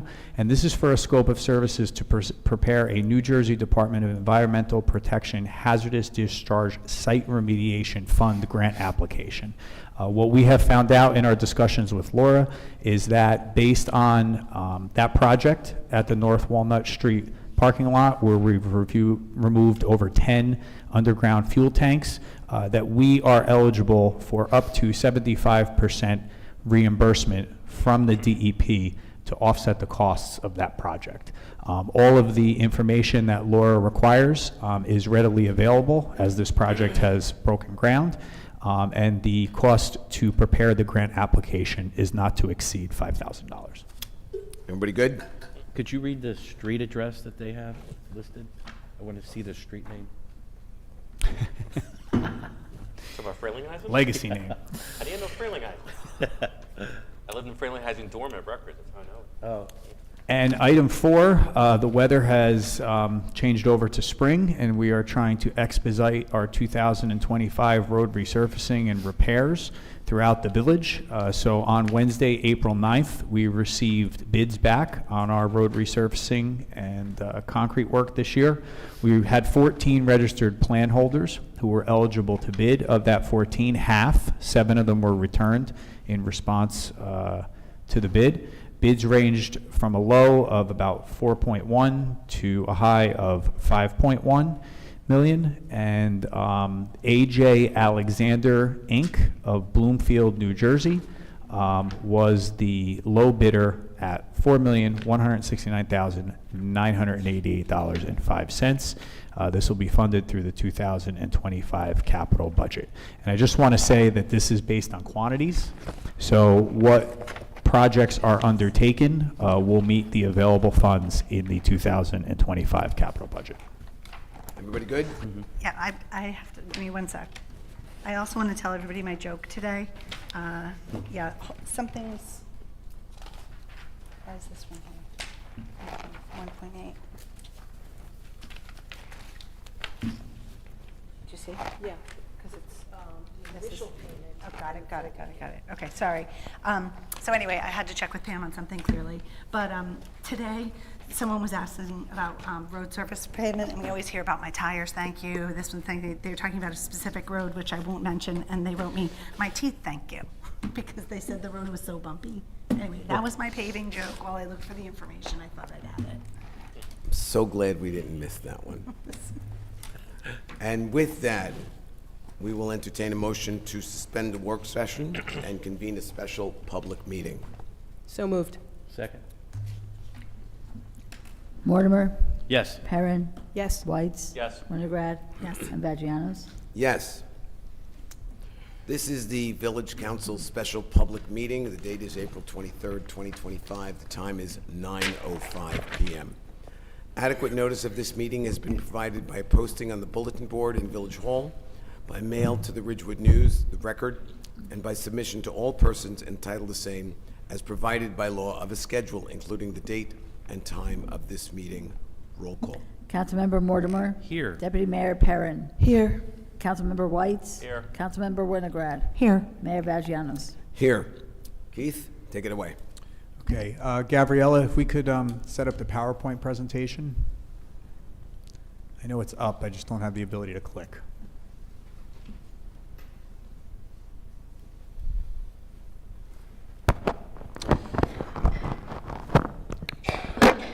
So Mayor, as I mentioned earlier, this year our grant application for the Bergen County Open Space Trust Fund is going to be for Citizens Park field improvements. Interestingly enough, do you want to, she's going to bring me the other clicker. Hold on here.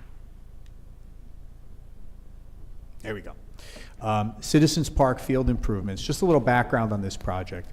So as one of Ridgewood's oldest park properties, this popular field and the original recreation amenities date back to the 1960s and are currently in need of improvement.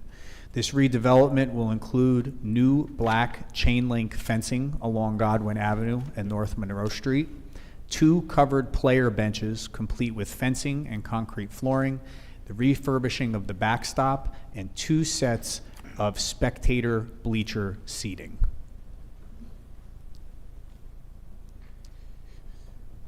Okay, so if you'll take a look at the schematic here, at the top you'll see that we're replacing the current fencing with 6-foot black vinyl coated chain link fencing, and that will go from each of the corners in the outfield back to behind home plate where it will meet a backstop. We are going to replace current inner chain link fencing and lengthen to the same length as the one on the first base side. That'll be on the third base side of the field. We're looking to install 2 new 15-foot bleachers, which will be up to safety standards. They'll have the chain link siding on them to make sure that people don't fall off the bleachers. We're looking at covered player benches on either side of the field for both the home and visiting teams, refurbishing the backstop at that location, and there will be service gates on the field as indicated, both in the outfield of the first base side of the field that will allow access for our Parks Department to get to the inner part of the field, and there will be entrances both along North Monroe and at the end of Godwin. Go ahead, Gav. The budget on this project comes out to $243,555. Breakdown is $47,400 for fencing, covered player benches, including the 2 polygon units that'll be needed to cover the benches, 4 player benches, and 2 sets of 15-foot spectator bleachers come out to $90,370. Installation of the covered player benches, fencing, and concrete pad, just over $100,000, and the refurbishing of the backstop, $5,000. We are requesting, as part of this grant application that you are considering tonight from Bergen County, we're seeking $121,775 in funding to offset the cost of this application, and then we will likely be looking for some contribution in the 2026 capital budget to be able to commence with the project next year. Take a look at some of the amenities. Again, we are looking for safety bleachers, looking to replace with consistent black vinyl fencing, which seems to be the most aesthetically pleasing at these types of fields, and certainly the player bench covers, which shield the players from both the sun on a hot day and also from inclement weather if it starts to drizzle or rain during a sporting event. And that is it on the Citizens Park improvements. I think we'll separate the two do the public hearing on this, and then we'll come back to the pedestrian tunnel. Questions so far? No? Okay. The public hearing on the grant application for field improvements at Citizens Park is now open. Good evening, Mayor and Council. Boyd A. Loving. I recall that the PowerPoint slide deck that was used by Mr. Rooney for the budget hearing was going to be the standard in terms of font size, etc. We could not see basically anything sitting in the back of the room there. And I would again ask that when a presentation like this is delivered, particularly for those of us who are in the audience, taxpayers, we would like to be able to see what's on the screen. So if that message should go out to all departments that are preparing these presentations in the future, it would be very helpful for us to know what's going on. I'm sure I can get a copy of this presentation from Heather at a later date, but it would still be nice if everybody used that format that Mr. Rooney used. It was perfect. The other thing I'd like to ask is if the mayor would make an announcement during these public hearings that if you were at home, you can comment on the public hearing. You do not have to be here. And I don't think people at home know that I think that they have to be here. So if you could just make that comment, that if you're at home and you're on Zoom, you're welcome to make a comment as well. That would be appreciated. Thank you very much. Both good points, Boyd. Thank you for bringing them to our attention. We will be far more aware on a department-wide basis of the font size used at PowerPoint presentations at our council meetings. And as you did say, anyone at home is free to comment at any open hearing such as this one. Any other comments? Seeing no one else, I move the public hearing be closed. I second the motion. Hold on one sec. Mortimer, Yes. Perrin, Yes. Whites, Yes. Winograd, Yes, and Vagianos. Yes. I did, Paul, just want to say, because it's a workshop, before we set a standard font, Keith, we do have to make sure that it's ADA compliant, because we need to make sure that it's standard with all the color grades like we did with the website. So if he can send that to all of us, and then we can make sure that it's 100% compliant before we take it as a standard, because sometimes those things happen. The budget presentation, we actually practiced it in here and looked at it to make sure that it was adequate. These respective PowerPoint presentations, I felt it was fair to the public to be explained exactly what the council was looking at by way of improvements. They were prepared by the individual departments. That's not normally where the budget, any presentations that are made for this room are generated, but duly noted, and we will bring it up at the next staff meeting. And let's move on. Keith? Okay, so the next presentation has to do with the restoration of the pedestrian tunnel at the Ridgewood train station. This is a Bergen County Historic Preservation Trust Fund grant. As I did mention, we are also applying for funding for this for the New Jersey Historic Trust, but this public hearing happens to do with the Bergen County application. This is somewhat of a repeat of last year's application that we made. So we go to slide 2. The tunnel beneath the historic Ridgewood train station is a vital pedestrian passageway regularly used by commuters, students, families, and visitors. Unfortunately, in its current state, with poor lighting, peeling paint, structural wear, and general disrepair, it creates an unwelcoming and even unsafe environment for users. So you can see the photos there. We do have some structural issues in that photo. If you could just go back one, Gavin. There you go. On the left-hand side there, you'll see where we did some shoring with some 2x4s and some plywood. That's obviously something that we want to correct as part of this project, but we also want to just improve the overall conditions at the site. Some additional photographs there, some drainage issues that are creating that runoff on the right-hand side under the New Jersey Transit sign. See the same in the next slide. And the last one, that's the handicap ramp. So you take it to the last slide, and the Village of Ridgewood is requesting $599,335 in grant funding through the Bergen County Historic Preservation Trust Fund to rehabilitate the pedestrian tunnel. And that's the application that is before you this evening. It's actually $541,880. Oh, I'm sorry, did you change the resolution, right? There you go. So the total number is 541,880. And That's this is a matching grant, right? Yeah, so as mentioned when we did the capital budget, we have $400,000 allocated. We have some additional old capital relative to some startup on this too. So we, again, one of the reasons we allocated the capital money was to be more grant worthy as we pursued these funds both from Bergen County and from New Jersey Historic Trust. I think it's important to show the county that the community is behind this. So I appreciate that.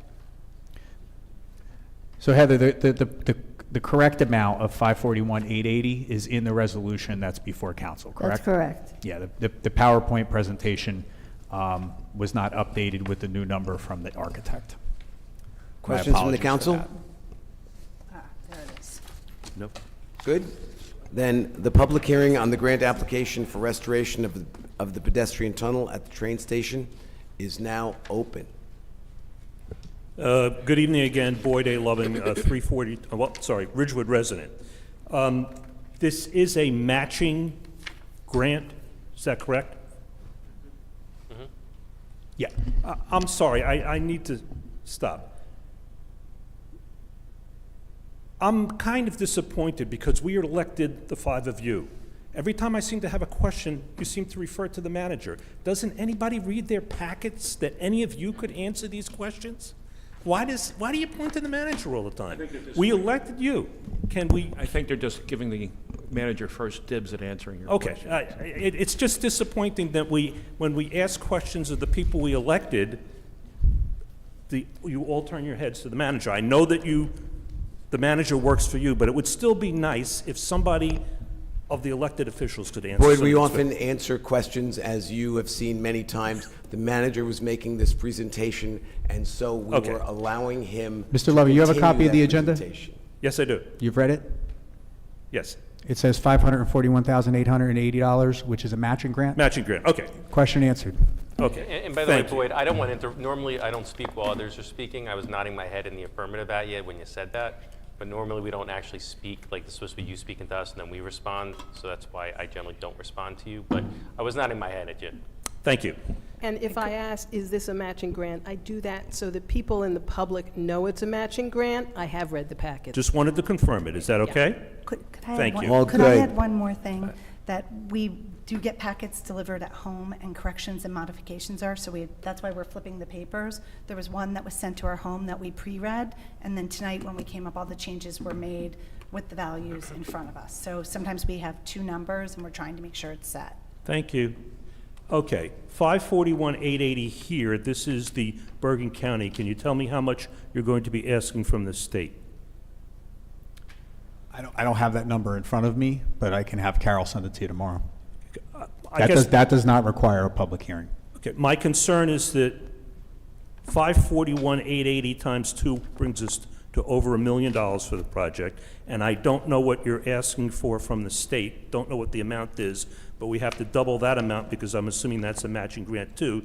This just seems like a lot of money to me. And I say this noting that the stock market is down 6.73% so far this year. Many of us have portfolios that are really hurting, and now we see a project like this that's going to be somewhere in excess of $1 million. I know that you hired a consultant to determine what actually had to be done here. Has that consultant finished their work and presented a plan with what they estimate the total cost of this is? And I'm also aware that the Arts Council of some sort is saying something about raising $1 million to put in this so this becomes a destination. So now we're talking about a $2 million project perhaps to restore this tunnel, and I'm just wondering if we need to spend $2 million, realizing that some of it's grant money, for this project. Is this necessary? What is a historical restoration? Also, somebody hit the other side of the tunnel, did a significant amount of damage. The last time I asked this question, I was told you didn't have an answer. Did we get that insurance money? Because that insurance money could also help to pay for some of this. And the other side of the tunnel, the west side of the tunnel, somebody hit that entrance at some time. That damage has been fixed. The east side has not been fixed. When the west side was fixed, did the taxpayers pay for that out of their pocket, or did we collect insurance money for that? This is a big project, a lot of money. People are hurting because their stock portfolios are down, and here we are, we're spending money.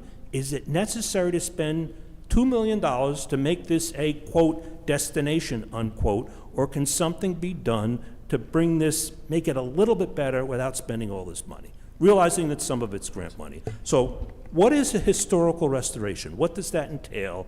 And what did Conrad and Hickey tell you it's going to cost? So if you recall, Boyd, I was the one that when we did hear a presentation on this and they told us it would be over 7 figures, I said I was underwhelmed by the presentation. As a result, we've interviewed some consultants to come in to talk to us to see what we think this is going to cost. We have to fix this, full stop. This is a major artery, a major piece of infrastructure for Ridgewood. As you know, nobody likes to spend money less than I do, but this one's got to be done, and it's got to be done right. And to answer your more direct question, whenever you do something that's been designated as historical, there are restrictions on the material, how the work is that it gets done. You have to go through SHPO. Costs a lot of money whenever you have to do anything that's historic in nature. We've got to get it right, we've got to get it legal, which is why it's expensive. By using matching grant, we're going to defray the cost that it's going to cost all of us in Ridgewood, because it's not just Ridgewood residents that use that station. So understand we're being good stewards of your money, but at the same point, we have to invest in infrastructure, especially critical infrastructure like this. We also have split the improvements and the loftiness of the big spend with the repairs. But that repair on the east side, which has been there for far too long, is going to go first because it needs to be repaired. Is And it being paid for with insurance money, or are we paying for it? I don't know about the insurance. We haven't gotten a full cost from that, but that will be a priority #1 project because we've received many complaints. Additionally, one of the things, and I'm just going to belabor it, Ridgewood's unique that we have a historic elements and then we have the full historic district. This is both. So it is a historical site within the historic district. So the preservation there is really, really, really important. Where some of our other sites that are historic, like the Shedler House, is historic, but it's outside of our historic district. This is at the epicenter. And when we have historic sites that we let lapse, it's not a good look for us. It's definitely not a good look. So the first point I want to make sure that, like, I'm sure you understand, but the repair will be dealt with in a much more expeditious way than this grant, because we need to get that fixed. It's unsightly, it's awful, and it's been there for too long. Understood. To coin a phrase that you use frequently, welcome to expensive. Very. However, to me, this is very expensive. Again, did Conrad and Hickey come back with a number yet? So, if I may, now that the council's spoken, I think it's important to point out we've changed historic architects within the last few weeks. I think you may have even opined on the change on the resolution that we had at the previous meeting. So we are in the process of working with the new historic architect to review what was previously prepared and what we are going to submit to New Jersey Historic Trust, which is actually why I don't have a number for you tonight, because we haven't completely finished the application. But we need to do our due diligence by the end of the week in order to submit it timely. Understood. And I won't belabor to the point anymore.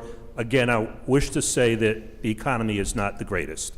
And when I see numbers like this, and when I particularly hear that somebody wants to come in and put artwork in to make this a destination and turn this into adding another $1 million, it just boggles my mind that in a bad economy, we're spending all this money in a train station tunnel. I don't know what benefit the taxpayers are going to get from having all this artwork in there. Now, hopefully that is all paid for by donations. Bless be the people who can raise $1 million to do it. I'm waiting for that day to see that project happen, but the amount of money that's going into this just blows my mind, particularly in a bad economy. Thank you very much. I'll just say this came up first at CBDAC. It has come up again and again and again. And this is a disincentive for people to go to businesses in our town. If we're concerned about vacancies, we need to spiff up that tunnel. And it's not an easy job because of the efflorescence, the constant hydrostatic pressure that water exerts on those walls. It's not like painting your bedroom. It's an important engineering structural thing that has to be figured out. Certainly, I've been going to council meetings longer than many of you have lived in this village, and I am aware that things that are done municipally always cost more than we would do at home. But still, we need to hold the line someplace, and spending $2 million on a pedestrian tunnel just seems ludicrous to me. Thank We you. haven't spent anything on this tunnel since 2011. That's like saying that I haven't bought a car since 2013, but I'm not going to go out and buy a $100,000 car. I'm going to buy something that gets me where I'm going and is reasonably priced. Thank you. Thank you. Could I add two other points? Let's, here, and I'm gonna ask the council, so that we can keep our meetings moving. Let's wait for the public hearing to close before we comment. And everyone should comment, but that's how we run our meetings. And is there anyone else in the room who would like to comment? No? I see someone online. Mr. Hallaby, come on down. I think I have a Rurik Holiday Village resident.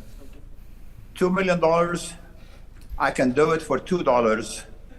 I will be more than happy to contribute $2 to go to Walgreens to buy a bunch of Band-Aids to Band-Aid the tunnel.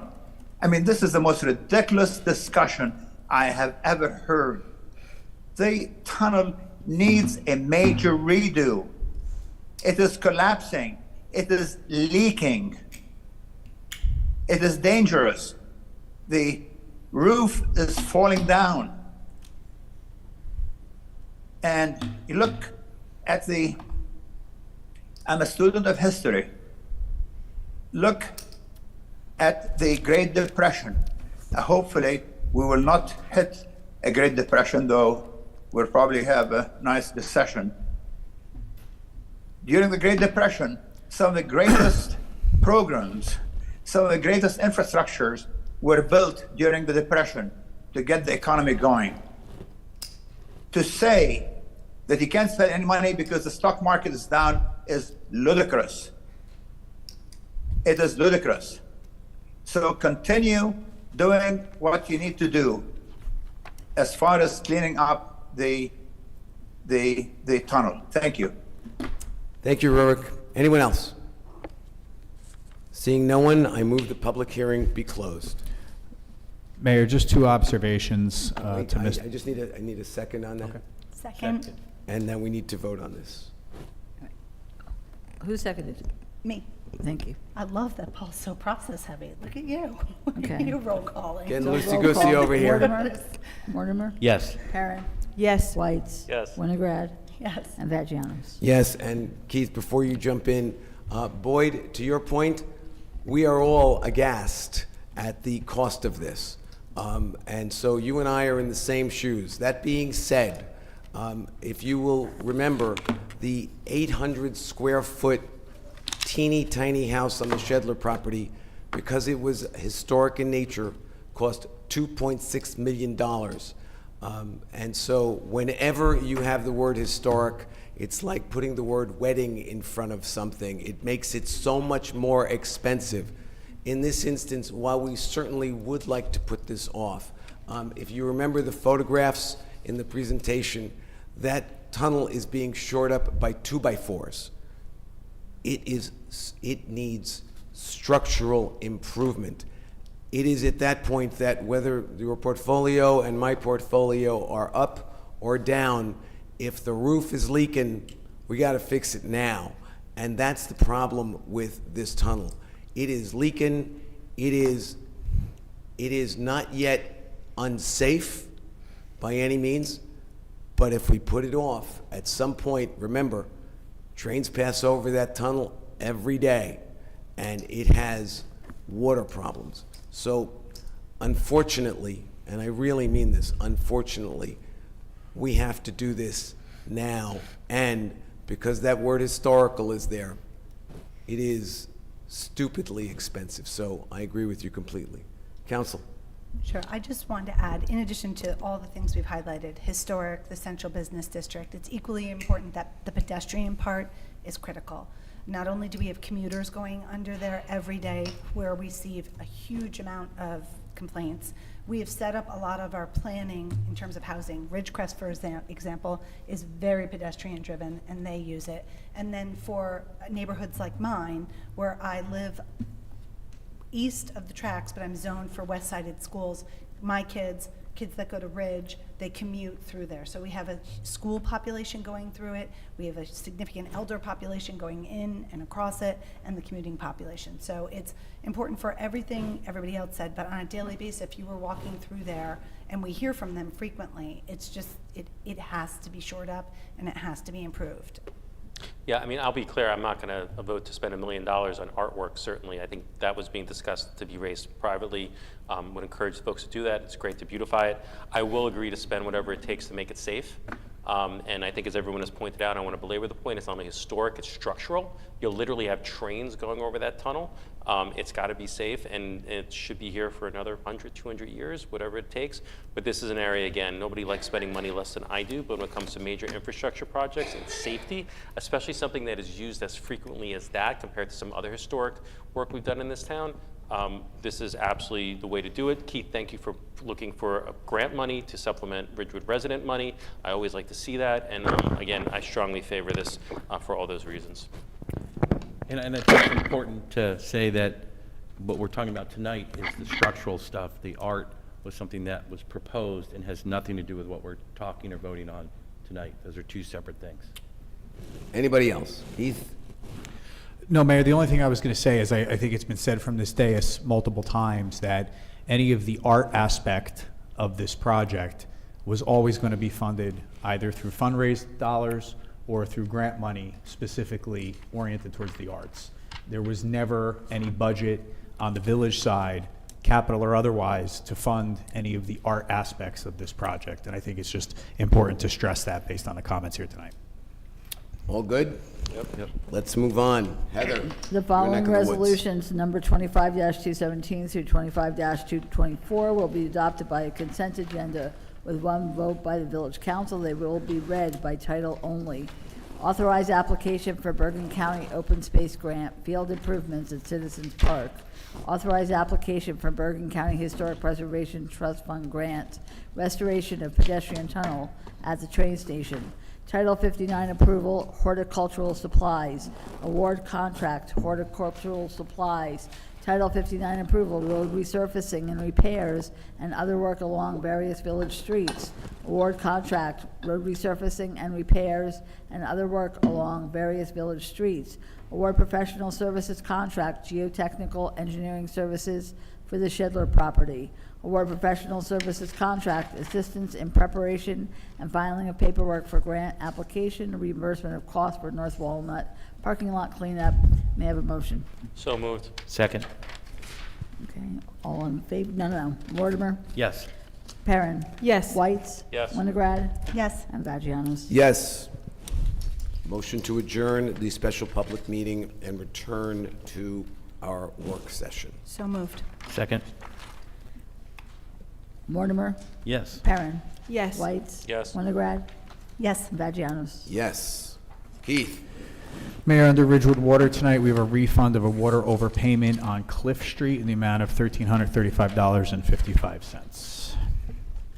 Questions? All good? Let's move Nothing on. nothing under parking this evening. Move on to budget. We have an award of contract being recommended by engineering for the Streets Division for the disposal of collected street sweepings for calendar year 2025.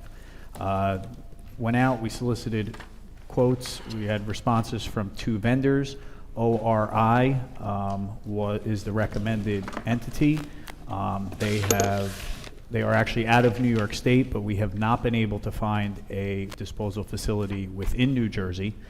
Their quote is $47 per cubic yard for disposal, and the quote is the same as last year. The village truck will be carting this material to their receiving facility. Amount of contract is not to exceed $20,000 for calendar year 2025. Questions? Let's go. Okay, the next item on the agenda are vendor quotes for Pleasant Park Hawes Field backstop replacement. Matt Andrula, our supervisor for parks, is recommending the installation of a galvanized 15 by 40 foot wide backstop to serve as a replacement for the one that has deteriorated beyond repair.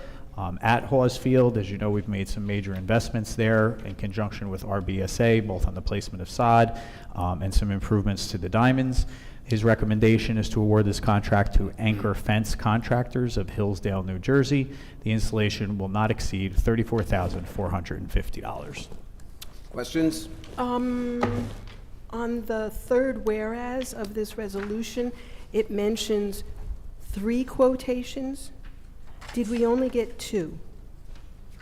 I believe we solicited 3, but only 2 were willing to be responsive. So we made the attempt to get 3, which is the requirement. Okay, but here it would read, whereas 2 quotations were received. So what I would ask Heather to do is if she could just check with Matt if one was non-responsive, and then adjust the resolution before it's considered by council at the next public That's what it meeting. says on the next page, so. Yeah. Okay. Other questions? Nope. That's why we have the work session, right? There you go.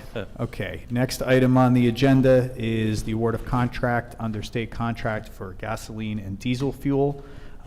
This is for the purchase of fuel for the village's equipment and vehicle operations. This is a not-to-exceed contract of $400,000 to Rachel and Michelle's Oil Company of Clifton, New Jersey. Questions? Good. Okay, the next is to award a contract for irrigation services for the Parks and Recreation Department. We received proposals on Friday, March 28th. There was only one registered plan holder who submitted a proposal. It was Sprinkler Guy Irrigation of Ridgewood, New Jersey. This will be funded in the amount of not to exceed $20,000 by the Parks Division operating budget. Everyone good? Let's go. Okay, and the next is a change order on the North Walnut Street parking lot project. I think we discussed some of this at a prior public meeting with Chris Rudishauser. This is the formal change order number 2.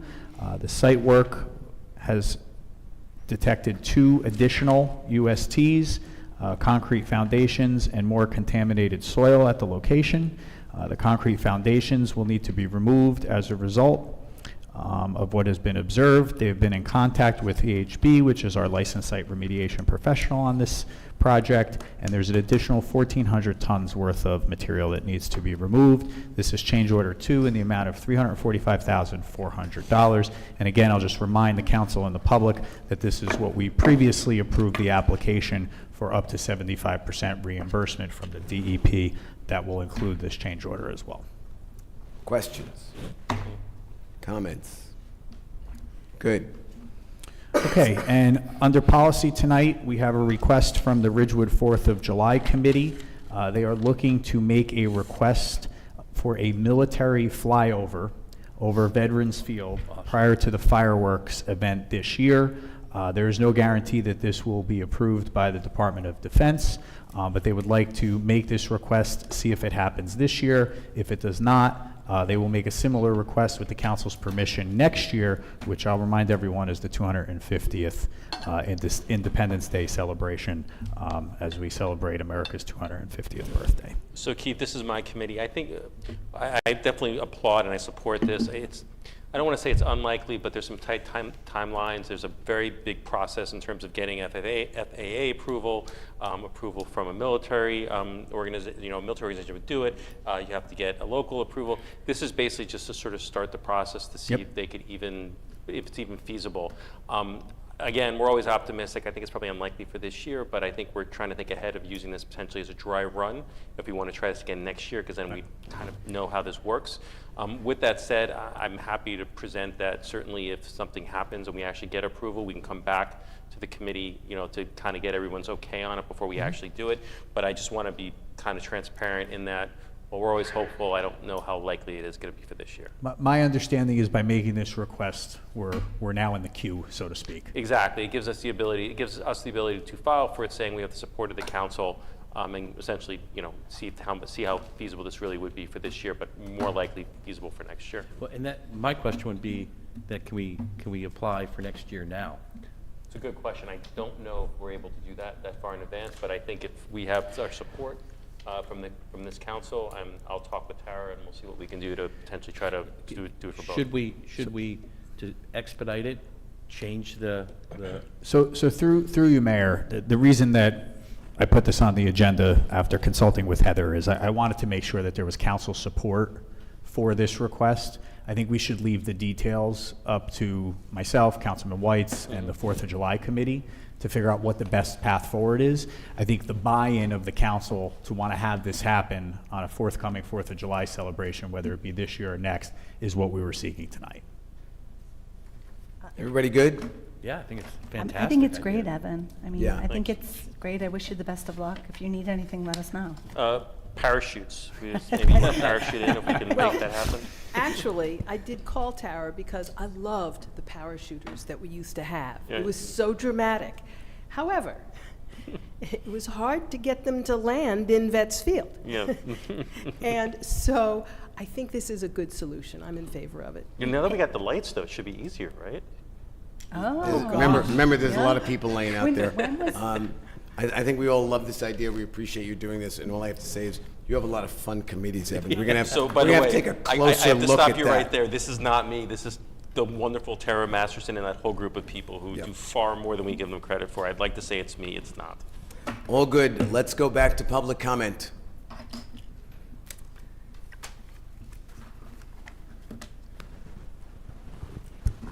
Ann Loving, Ridgewood resident. First thing I'd like to say is that I am 100% opposed to a military flyover. I do not think this is the right time for us to be having like some show of military strength. There are actual wars going on in this world. They're very upsetting. I do not see the necessity. There's a risk involved. You know, you see there's crashes when they do these demonstrations. Recently there was one in, I think, France, and somebody died. I'm so opposed to that. We do not need to have a dramatic show of military strength on 4th of July. You know, I applaud the soldiers, the veterans who are in the parade. The parachuting is fine. Disagree with you guys on that completely. And I love every part of the 4th of July in Ridgewood. A couple of other things. It's so insulting to be told that nobody attended the budget meetings. We attended every budget meeting remotely, my husband and I. And yet you say, nobody attended, nobody asked questions. I've actually been sitting in this room when the mayor said, look around the room, nobody's here. And Boyd and I were sitting here, and we had to tell you, by the way, we're here. So, you know, the fact that people didn't come to the budget meetings doesn't mean people weren't listening. And the fact that we didn't ask questions about Valley and whether they would actually pay their taxes, we couldn't because we didn't know that they were appealing. So how could we have asked those questions? We can't be blamed for not asking those questions. And I would personally like to thank Sarab Dani as well as Steve Kim for bringing up all this information. I have known Mr. Dani for a long time. He is an unbelievably honest man, and he is a kind man, and he is a respectful man, and he is not lying. And the last thing I'd like to say, looking up Mr. Donnie's address and talking about his tax bill, I understand that this is on public information on the internet, but that's pretty specifically attacking somebody. I do not think that was the right thing to do. I thought that was incredibly inappropriate. Thank you, Ann. Good evening, Mayor and Council, and everybody on this dais. Thank you for your service. Thank you for taking time to answer questions. It's appreciated. I think we need Can to you hear name me? Welcome, Sarab. If you could speak more directly into the mic, and while we know the answer to this, if you could just state your name. Sure. and- Heather, can you please reset the clock for me? I'm sorry? Would you please be able to reset the clock? Absolutely. It hasn't started. It is reset. Thank you. Hasn't And started. every time the mayor interrupts me, if you can reset the clock. Thank you. So I have, Excuse me. my name is Sar- Saurabh Dani. I'm a Ridgewood resident. Thank you so much. I have two very simple questions, again regarding budget. and I should not take more than 30 seconds, hopefully. The first question is, there's a line item that says pilot senior citizen housing. It is $244,764 in revenue. This was not in 2024. So I just wanted to understand what is pilot senior citizen housing, and pilot is capitalized payment in lieu of taxes. And it is for 2025, it is $244,764. 2024, there's no mention of it. So I just want to understand, I did a Google search, there was some 2014 resolution for Ridgecrest with this name, but Ridgecrest has existed for a long time. So I'm assuming if this was Ridgecrest, then it would be both 2024 and 2025. So I just want to understand what is it and why is it only showing up in 2025? So that was my first question. I think the question is very clear. If you answer something else, I don't know. Please let me know if you do not understand. My question is very simple, and I'm requesting direct answer to that question. What is this pilot tax line item? Not available in 2024, available in 2025. The second question, again, it's a very simple question, and I'm requesting answer to this question, not to who I am, what my home's taxes are, where I work, all of that. In the budget presentation, there is a line item that says amount to be raised by taxes. Again, the budget presentation, there is a line item that says amount to be raised by taxes. In 2024 presentation, this number was $39,658,266. In 2025 presentation, this number is $42,256,311. I'm requesting if you can explain what does it mean by amount to be raised by taxes, and how do you calculate, or how do you come up with that number? How does the council come up with that number, which is called amount to be raised by taxes, and what does this mean? Who is paying these taxes? In 2024, this number was $39,658,266. In 2025, this number is $42,256,311. Thank you. Thank you, Saurabh. Anyone else in the room? Seeing no one, we'll go to our hybrid access. Amy, you're up. Hi, Amy McCambridge, a Ridgewood resident. I just wanted to go over what Mrs. Carpenter was saying about the recent ordinance regarding the wildlife and the reasoning being used to justify it under the banner of public safety and safeguarding the community. Evans, you said, like, I don't know, a couple months ago about how, like, the kids couldn't go outside unless they had a turf field that's filled with, like, all this crap that we don't even know about, but that's safe. But, you know, Lyme disease is this, and it is serious, I understand that, but I feel this is just another fear-driven distraction. The idea that deer are somehow the primary threat to our children or our neighborhoods is not only absurd, it's widely hypocritical. You speak about the community being scared. If we're truly talking about what should concern these parents of Ridgewood, it's not the deer in our parks or around our homes eating our hostas. It's the poisons being poured onto our fields. It's the PFAS leaching into our water. It's the 24 million pounds of contaminated fill sitting across from a residential neighborhood. It's the poisons in our food, pesticides, microplastics, and chemicals that disrupt our hormones, and far worse. It's our rivers, poisons and choked, polluting everything downstream. And I don't know if you guys knew, but Passaic River is now the 4th most endangered river in America, and we feed right into that. You want to talk about real danger? That's where it starts, with human negligence, with government-approved toxins, with the normalization of synthetic turf, processed food, poisoned soil. It lays with our choices and human decisions that are quietly endangering our kids far more than any tick bite ever could. The truth is the deer are not the threat. We are. We have disrupted the natural order so severely that we no longer recognize our own role in the imbalance. And I don't think you fully understand how dangerous this is. Nature maintains itself through balance, predator and prey, growth and decay, birth and death. But when humans step in and force control, manipulate populations, remove species, and poison what we can't dominate, we create collapse.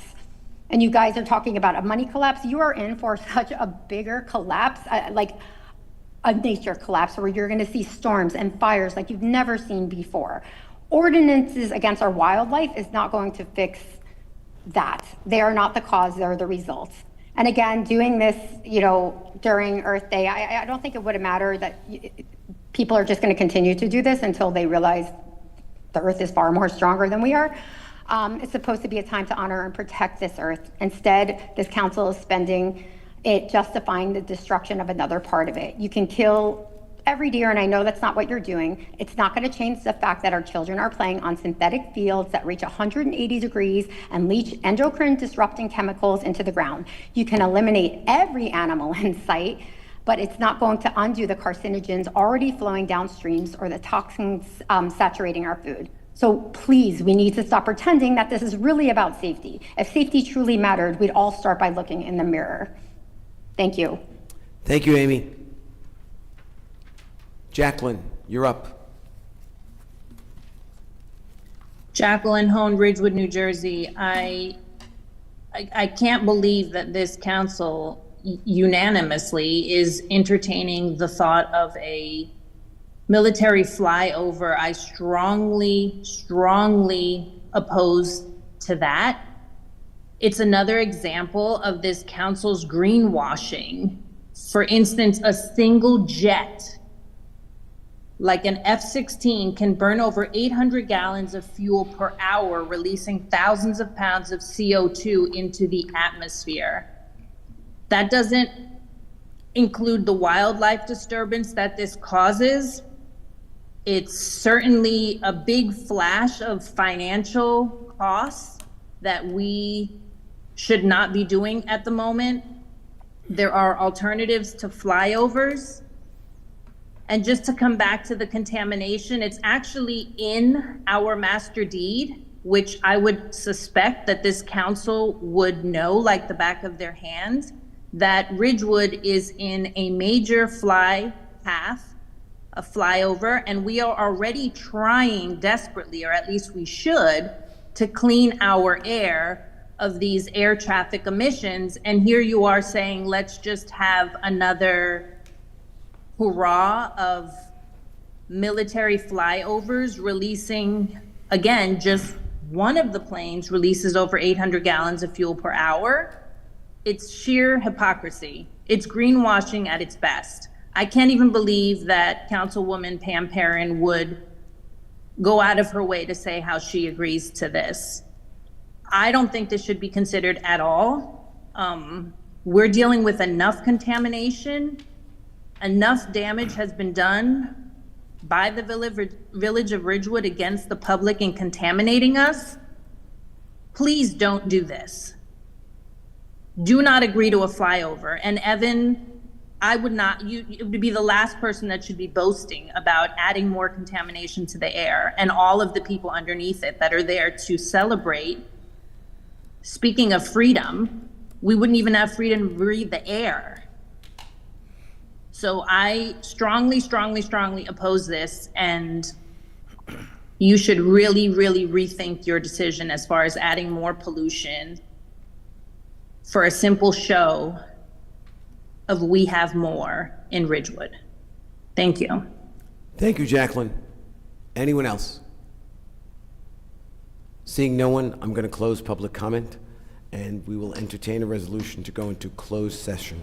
Could I just say something? Oh, excuse me, I Sorry. do this at the end of the So, night. Forgive me, I apologize. I just feel like I have to. Responses. This is obviously a tough thing, and I don't want to, this is a workshop.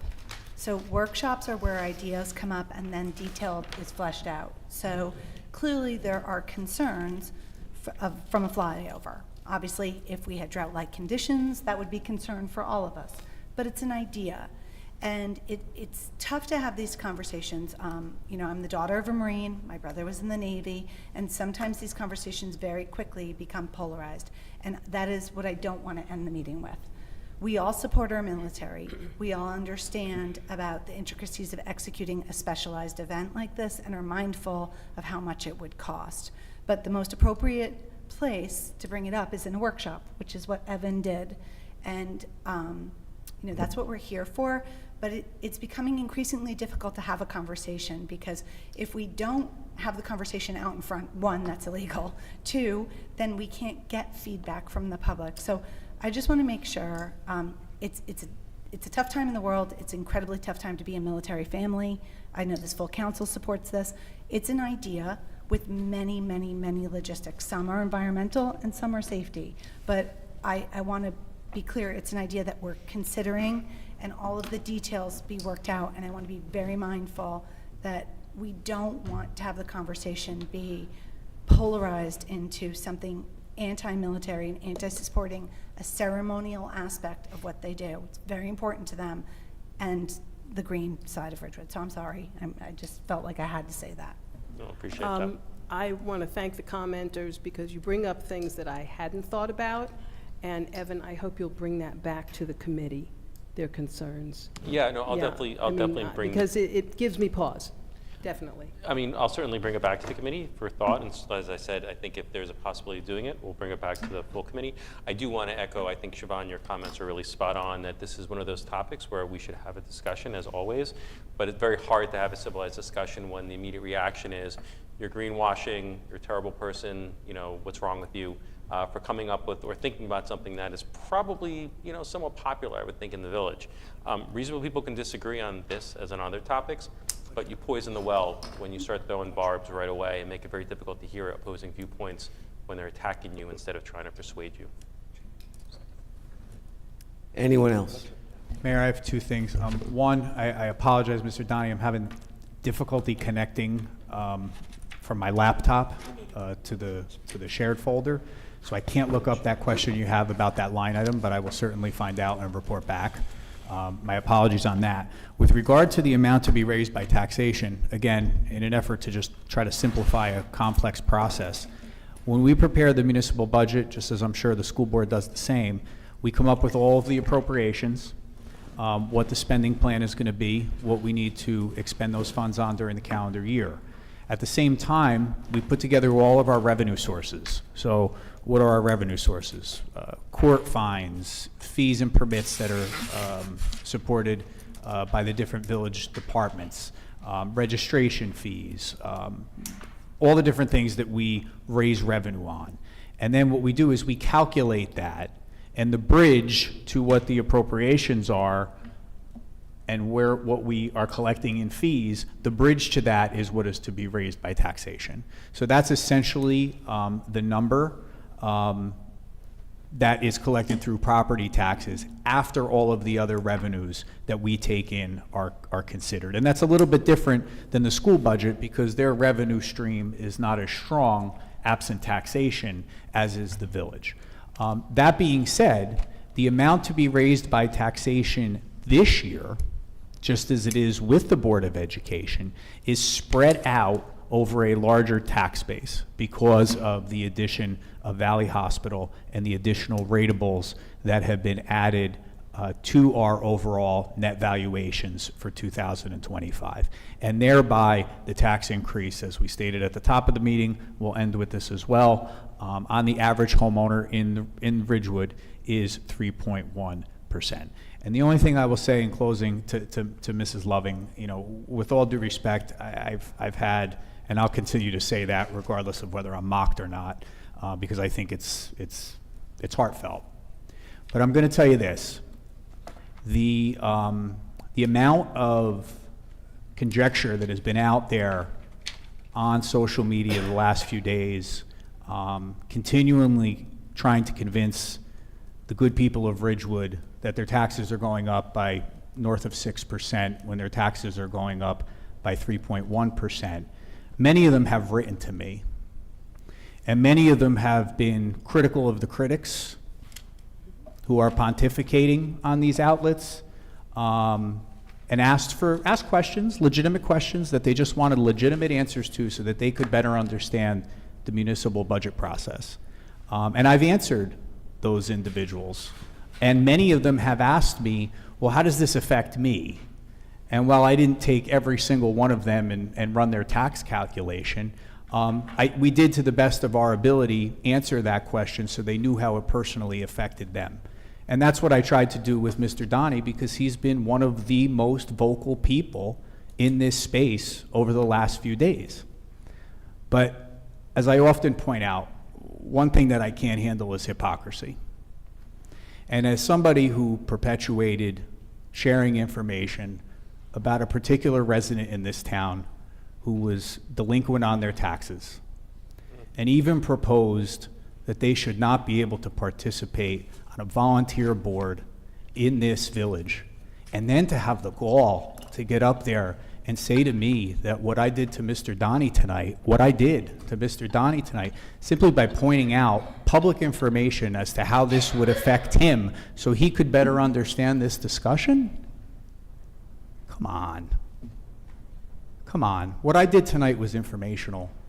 I wanted this man to understand how it affected him and his property. What you did was mean. And I want to take... And I just want to state for the record that after saying what was done to a volunteer in this town, she just laughed out loud at me. Why don't we move on? Yeah, let's move on. I did want to take a moment to recognize a moment in time.